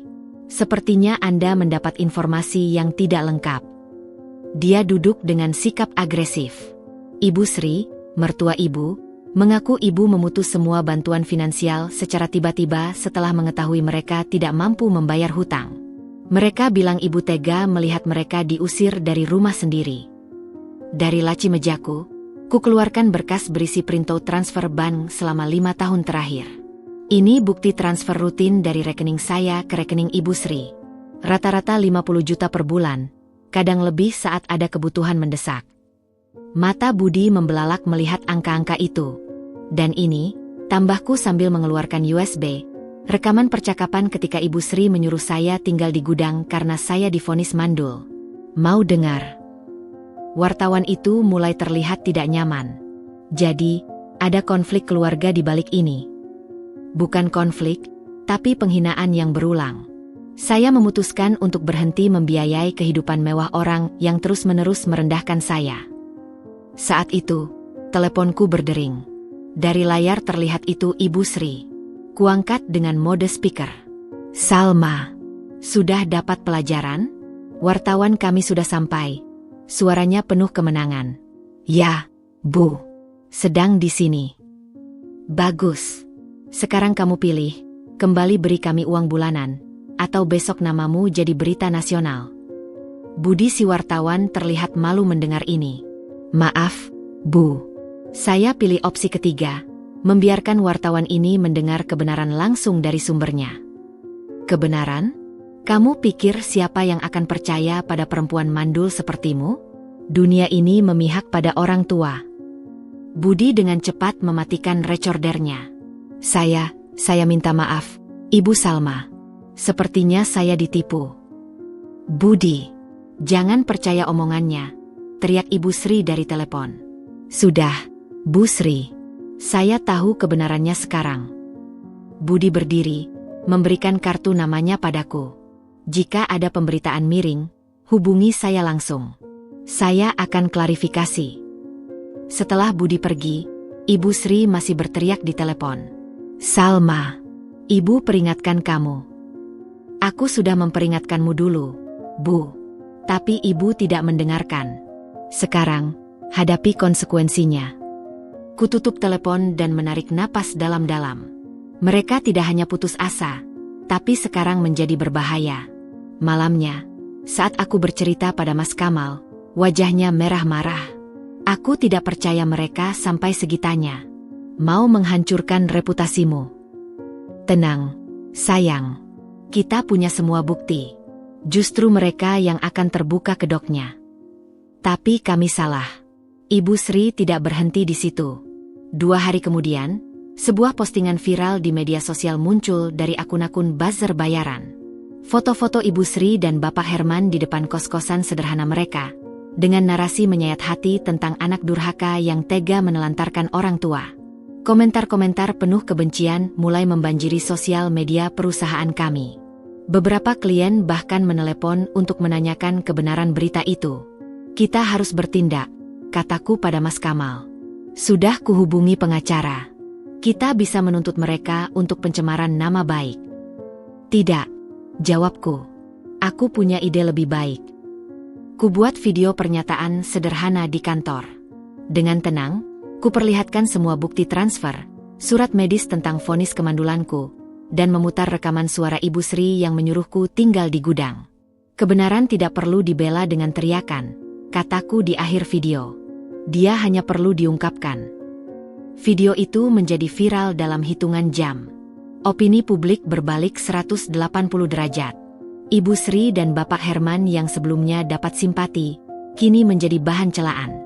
Telepon dari Ibu Sri malam itu penuh keputusasaan. Salma, tolong, hapus video itu. Teman-teman kami memboikot kami. Tidak ada yang mau menolong kami lagi. Seperti saya dulu, Bu. Ketika semua orang memboikot saya karena dianggap tidak bisa memberi keturunan. Kami akui kekalahan. Kami minta maaf. Tolong hentikan ini. Permintaan maaf yang sebenarnya tidak membutuhkan penghentian penderitaan sebagai imbalan, Bu. Kututup telepon, mengetahui ini bukan akhir. Keputusasaan telah mengubah Ibu Sri menjadi seseorang yang mampu melakukan apa saja. Dan kami harus siap menghadapi segala kemungkinan. Tapi satu hal yang mereka tidak pahami. Setiap kali mereka mencoba menjatuhkanku, justru membuatku semakin kuat. Dan setiap kali mereka menunjukkan niat jahat, justru semakin membuktikan bahwa keputusanku untuk memutuskan bantuan finansial adalah benar. Perang ini telah bergeser dari sekadar konflik keluarga menjadi pertarungan antara kebenaran dan kepalsuan. Dan kebenaran, seperti biasa, akhirnya akan menang. Pukul 10 pagi di hari yang cerah, aku sedang memimpin rapat strategi triwulan ketika Maya, sekretarisku, masuk dengan wajah panik. Bu Salma, ada Ibu Sri dan Bapak Herman di lobi. Mereka memaksa ingin bertemu. Para direktur di ruang rapat saling pandang. Mereka semua tahu sedikit banyak tentang konflik keluargaku setelah video pernyataanku viral. Tolong antarkan mereka ke ruang tamu eksekutif. Maya. Aku akan menyusul setelah rapat ini selesai. Jawabku tenang, meski jantung berdebar tidak karuan. Setengah jam kemudian, dengan langkah pasti, aku menuju ruang tamu eksekutif. Melalui CCTV di ponsel, kulihat Ibu Sri dan Bapak Herman sedang duduk dengan postur tubuh yang berbeda sama sekali dari biasanya. Ibu Sri tidak lagi mengenakan tas branded, melainkan sebuah tas kain sederhana. Bapak Herman terlihat memakai kemeja yang sudah agak kusut. Saat aku masuk, mereka langsung berdiri dengan wajah yang berusaha terlihat menyesal. Salma, terima kasih sudah mau menemui kami. Ibu Sri memulai dengan suara lembut yang tidak biasa. Ada yang bisa kubantu? Tanyaku sambil duduk di seberang mereka.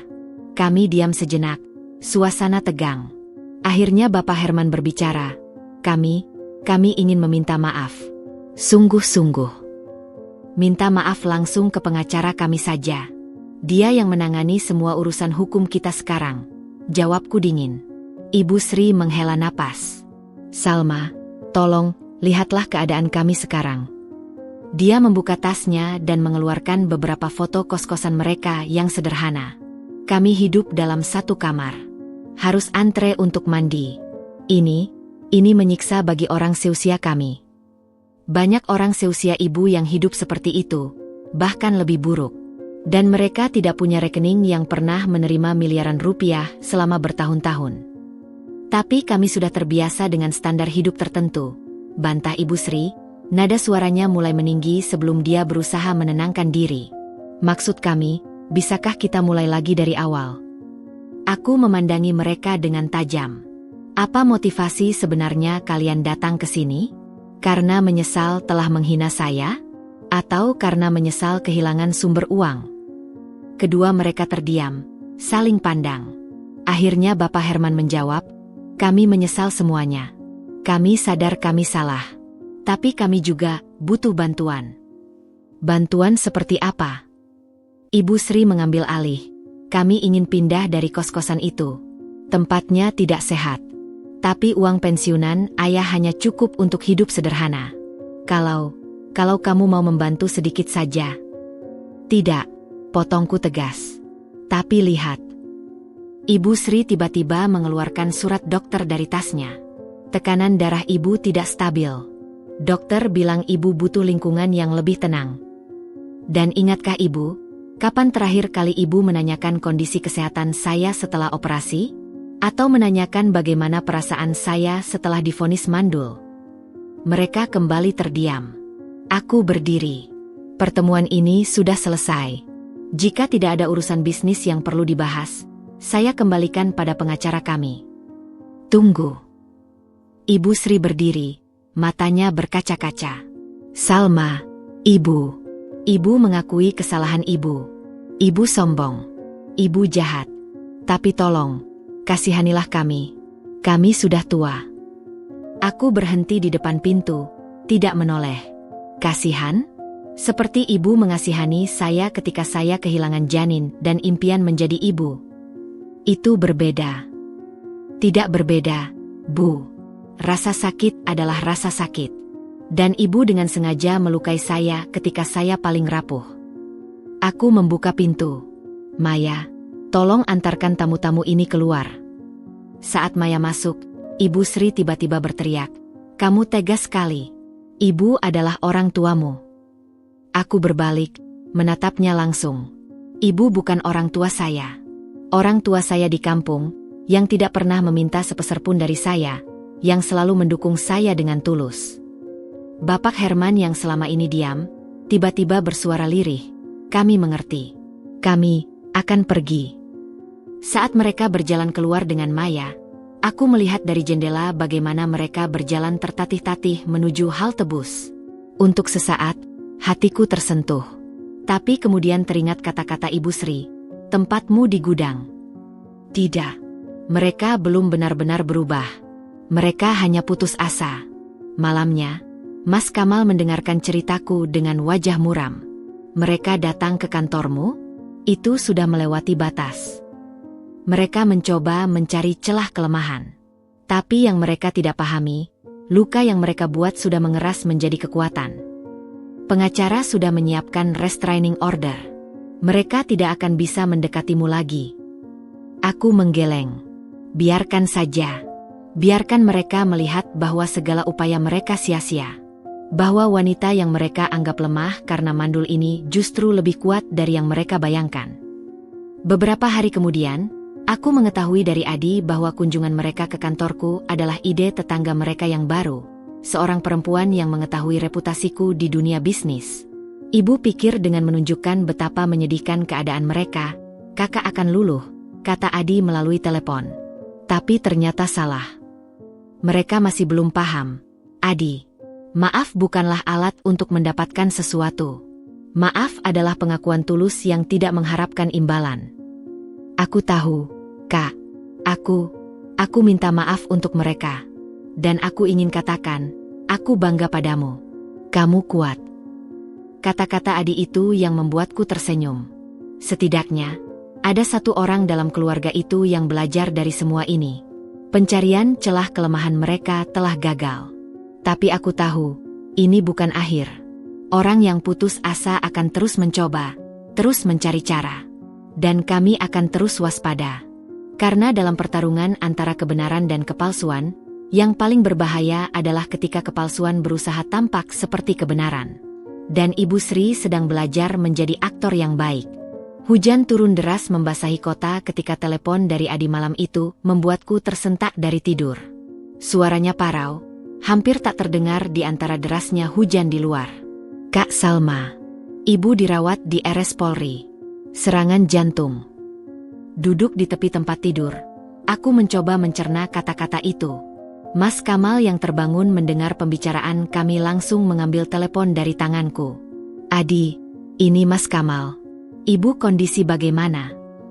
Kritis, Mas. Dokter bilang butuh operasi bypass. Biayanya 350 juta. Kami terdiam. Hujan seakan menderu lebih kencang, mengisi kesunyian yang tiba-tiba menyergap kamar. Kami akan ke sana, kata Mas Kamal akhirnya sebelum menutup telepon. Di rumah sakit, kami menemui Adi yang tengah duduk lesai di koroner ICU. Wajahnya pucat, matanya bengkak. Dia minum obat tradisional dari rentenir untuk tekanan darahnya. Katanya tidak mampu beli obat dokter, bisik Adi sambil menatap lantai. Mas Kamal menghela napas panjang. Kenapa tidak bilang pada kami? Mereka malu. Dan Ibu masih marah pada Kak Salma. Bilang lebih baik mati daripada minta bantuan. Aku mendekat ke jendela ICU, melihat tubuh Ibu Sri yang terlihat kecil dan rapuh di balik tirai kaca. Monitor di sampingnya menunjukkan detak jantung yang tidak stabil. Dokter yang menangani mendekati kami. Ibu perlu operasi secepatnya. Tapi dia melihat berkas di tangannya. Mereka tidak punya asuransi, dan uang muka 150 juta belum dibayar. Kami yang akan tanggung, kata Mas Kamal tanpa ragu. Tapi aku meletakkan tangan di lengannya. Tunggu. Mereka berdua menatapku. Sal, dia ibuku. Sekarat. Aku tahu. Tapi kita harus lakukan ini dengan benar. Aku menatap dokter. Dokter, tolong jelaskan kondisi ibu secara detail. Dokter mengangguk. Ibu mengalami serangan jantung akibat kombinasi tekanan darah tinggi yang tidak terkontrol dan stres berat. Dari hasil wawancara, beliau mengalami depresi berat sejak kehilangan rumah dan status sosialnya. Jadi ini bukan hanya fisik, gumamku. Tepat. Dan tanpa perubahan pola pikir, operasi ini hanya solusi sementara. Mas Kamal memandangiku, matanya berkaca-kaca. Apa yang kau usulkan, Sal? Kita bayar operasinya, tapi dengan syarat. Keesokan harinya, ketika kondisi Ibu Sri stabil sementara, kami mengadakan pertemuan kecil di ruangannya. Dia terbaring lemah, tapi matanya masih menyala dengan sisa-sisa kebencian saat melihatku. Kami akan biayai operasi ibu, kataku langsung pada intinya. Ibu Sri terkejut, lalu wajahnya melembut. Akhirnya, kau punya hati juga.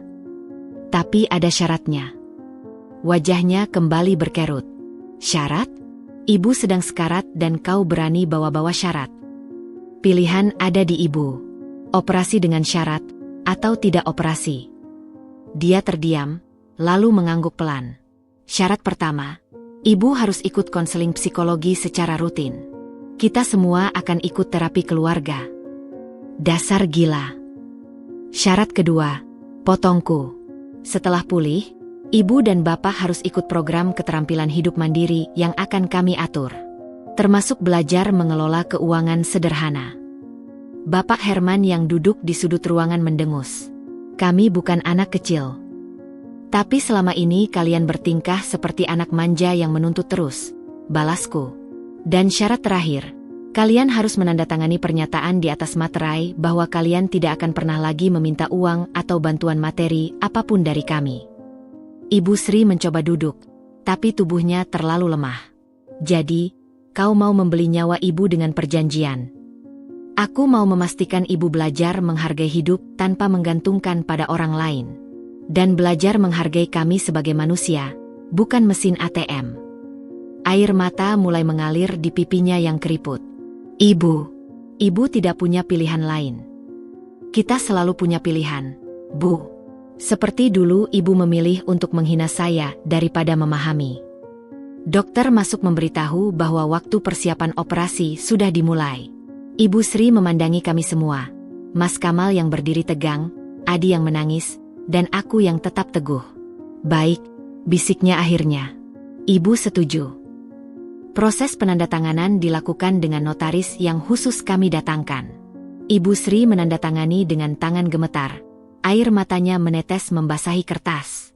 Saat dia dibawa ke ruang operasi, dia memandangiku untuk terakhir kalinya. Salma, maafkan ibu. Ini pertama kalinya dia meminta maaf tanpa embel-embel. Tanpa syarat. Tanpa harapan imbalan. Operasi berjalan sukses. 3 minggu kemudian, Ibu Sri dipulangkan dengan jadwal rehabilitasi dan terapi yang ketat. Kami menyewa sebuah rumah kecil yang sederhana tapi nyaman untuk mereka, lengkap dengan semua kebutuhan dasar. Malam setelah mereka menempati rumah baru, Mas Kamal memelukku erat. Kau memberikan mereka pelajaran terakhir yang mungkin menyelamatkan hidup mereka. Atau justru membuat mereka membenciku lebih dalam. Tidak, katanya sambil menatap mataku. Kau mengajarkan mereka tentang harga diri yang sebenarnya. Bukan dari kemewahan atau gengsi, tapi dari kemandirian dan kejujuran. Beberapa bulan kemudian, laporan dari psikolog menunjukkan perkembangan yang menggembirakan. Ibu Sri mulai bisa menerima keadaannya, dan Bapak Herman mulai menikmati hidup sederhana dengan berkebun. Suatu sore, Ibu Sri meneleponku. Suaranya tenang, berbeda dari biasanya. Salma, Ibu hanya ingin bilang terima kasih. Untuk semuanya. Untuk operasinya. Bukan. Untuk tidak menyerah pada kami. Untuk tetap tegas ketika kami bersikap buruk. Ibu sekarang mengerti. Itu mungkin tidak akan pernah menjadi hubungan menantu mertua yang sempurna. Tapi itu adalah awal yang baru. Sebuah awal yang dibangun di atas kejujuran dan saling menghormati, bukan kepura-puraan dan pengharapan. Pukulan terakhir untuk sang mertua ternyata bukan berupa hukuman, tapi pelajaran. Dan kadang, pelajaran terberat adalah yang paling dibutuhkan untuk pertumbuhan. 6 bulan pasca operasi jantung Ibu Sri, kehidupan mereka di rumah sederhana itu mulai menemukan ritmenya.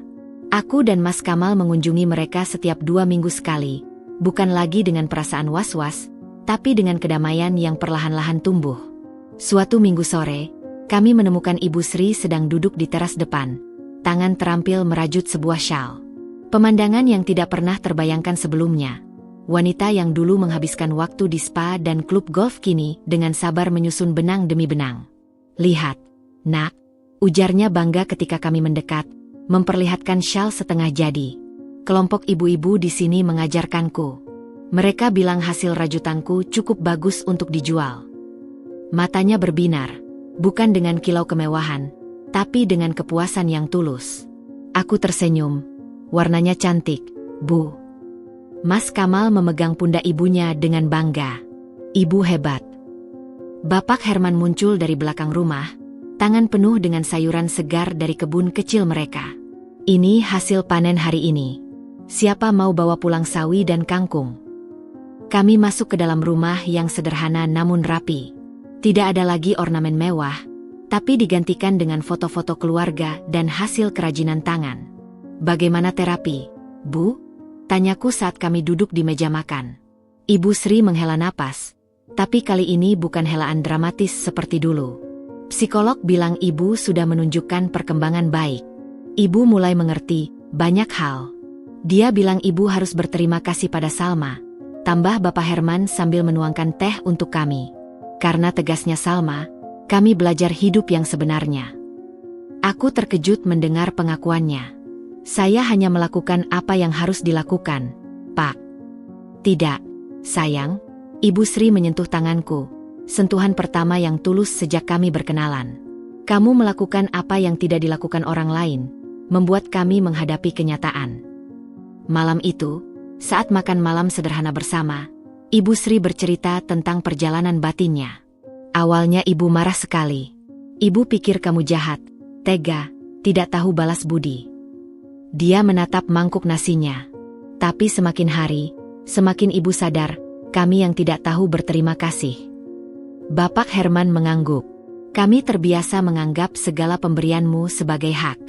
Kami lupa bahwa itu adalah bentuk kasih sayangmu. Dan ketika kami kehilangan semuanya, lanjut Ibu Sri, suaranya bergetar, baru kami mengerti betapa hancurnya hidup tanpa harga diri. Dulu kami pikir harga diri itu dari merek tas dan mobil mewah.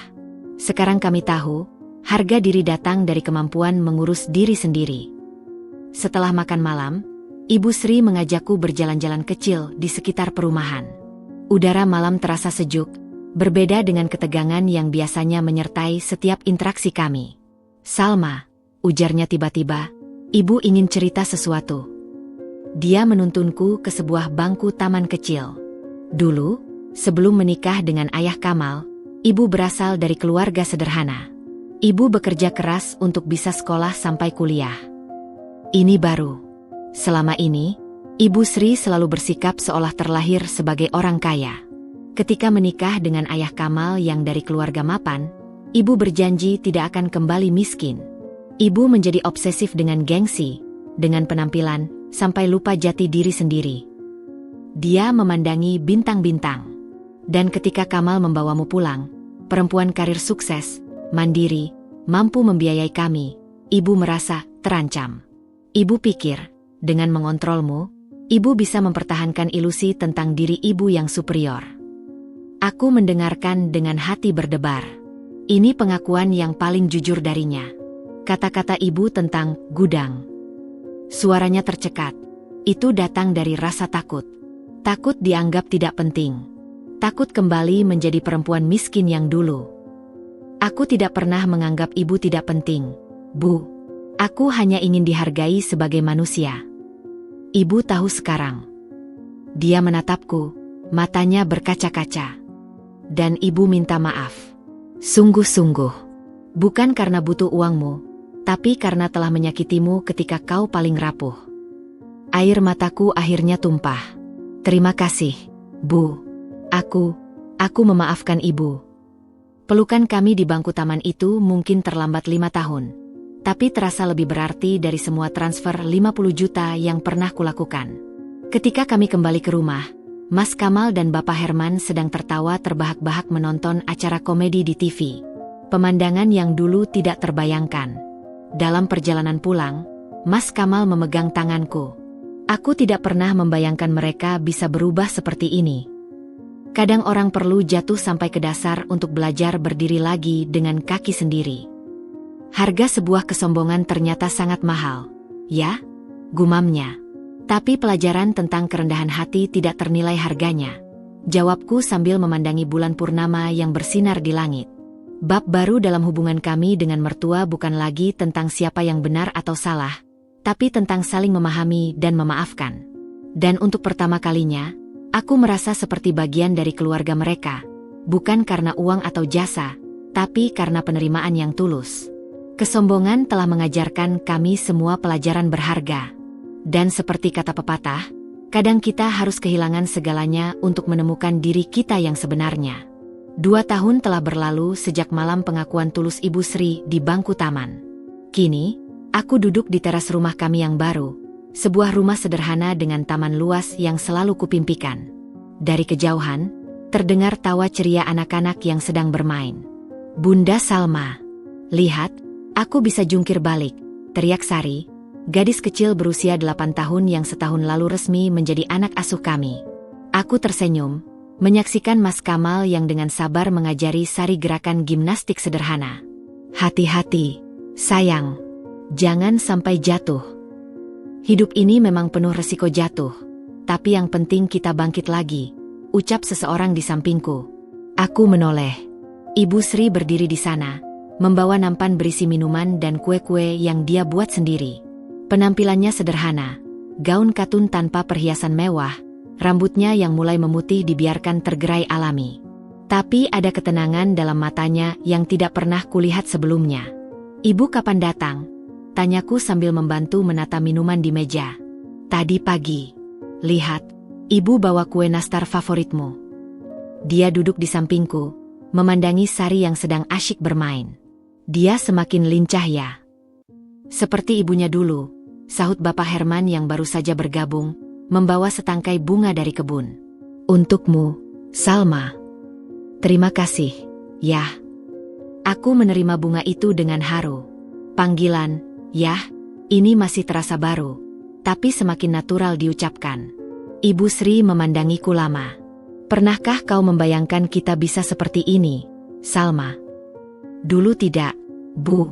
Tapi sekarang, aku bersyukur untuk segala yang telah kita lalui. Kisah kami bukanlah dongeng yang manis sejak awal. Butuh badai besar, kehilangan, kepahitan, dan penghinaan untuk membawa kami pada kedamaian ini. Setelah terapi keluarga selama setahun penuh, kami perlahan-lahan membangun kembali hubungan yang hancur. Bunda, Opa, Nenek, lihat aku. Sari berlari mendekat, wajahnya bersemu merah karena bersemangat. Aku bisa jungkir balik 3 kali. Wah, hebat sekali. Ibu Sri memeluknya erat. Nanti nenek ajari buat kue spesial untukmu. Yang pakai coklat banyak, ya Nek. Pemandangan ini, Ibu Sri yang dulu menganggap cucu sebagai simbol status, kini dengan tulus menyayangi Sari yang bukan darah dagingnya, selalu membuat mataku berkaca. Ada kabar baik, ucap Mas Kamal tiba-tiba, duduk di kursi kosong di sampingku. Lembaga amal kita mendapat penghargaan dari pemerintah untuk program bantuan pasangan infertilitas. Subhanallah, bisik Ibu Sri. Dari luka tercipta berkah untuk banyak orang. Memang, dari pengalaman pahit kami, lahirlah Rumah Harapan Salma, lembaga yang membantu pasangan mandul dan korban toxic family. Aku dan Mas Kamal mengelola lembaga ini bersama, sementara Ibu Sri dan Bapak Herman menjadi relawan yang aktif. Besok ada keluarga baru yang akan datang konsultasi, kata Bapak Herman. Pasangan muda dari Bogor.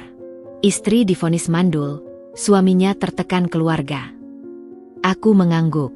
Kita akan bantu mereka seperti kita menolong diri sendiri dulu. Sore itu, sementara Sari sudah tertidur lelap setelah seharian bermain, kami duduk di teras menikmati senja. Warna jingga membias di langit, menciptakan siluet yang indah. Ibu ingat kata-kata ibu dulu, ucap Ibu Sri tiba-tiba, suaranya bergetar.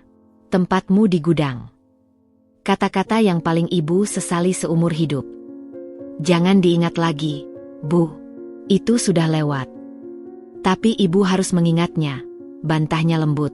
Agar ibu tidak pernah lagi menyakiti siapapun dengan kata-kata. Dia memegang tanganku. Kamu mengajarkan ibu tentang makna keluarga yang sesungguhnya. Bukan tentang darah atau keturunan, tapi tentang saling menghargai dan menyayangi. Mas Kamal merangkul pundak kami berdua. Kita semua belajar, Bu. Aku belajar menjadi suami yang lebih tegas dan protektif. Salma belajar memaafkan. Ibu dan ayah belajar kerendahan hati. Dan kita mendapatkan Sari, tambahku sambil menatap kamar tidur di mana anak kami tertidur. Tuhan punya caranya sendiri untuk melengkapi keluarga. Malam itu, setelah Ibu Sri dan Bapak Herman pulang, aku berdiri di jendela kamar memandangi bintang-bintang. Mas Kamal mendekat dari belakang, merangkulku. Pernahkah kau membayangkan hidup kita akan seperti ini saat 5 tahun lalu? Tanyanya. Tidak, jawabku jujur. Tapi aku tidak akan mengubah apapun. Karena setiap luka, setiap air mata, membawa kita pada tempat ini. Kedamaian yang kami rasakan sekarang bukanlah kedamaian yang diberikan, tapi direbut dengan susah payah. Diperjuangkan dengan air mata dan keteguhan hati. Dibangun di atas puing-puing hubungan yang hancur, lalu disusun kembali dengan kesabaran dan pengertian. Beberapa hari kemudian, saat kami merayakan ulang tahun pernikahan ke-7 kami di rumah bersama keluarga kecil dan beberapa teman dekat, Ibu Sri berdiri untuk bersulang. Untuk Salma dan Kamal, ujarnya dengan suara tegas. Mereka mengajarkan kita bahwa cinta sejati bukanlah tentang kesempurnaan, tapi tentang kemampuan untuk bangkit dari keterpurukan.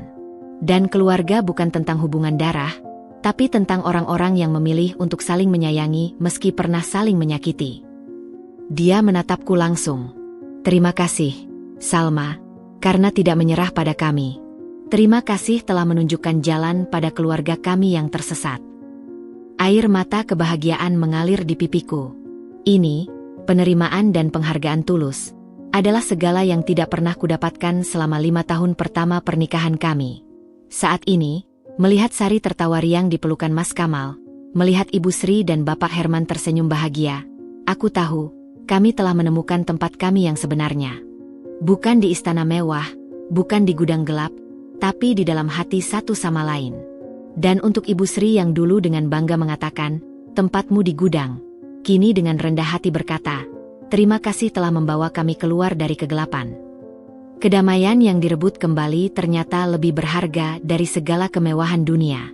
Karena hanya melalui perjuangan, kita benar-benar belajar menghargai arti sebuah keluarga dan cinta yang tak bersyarat.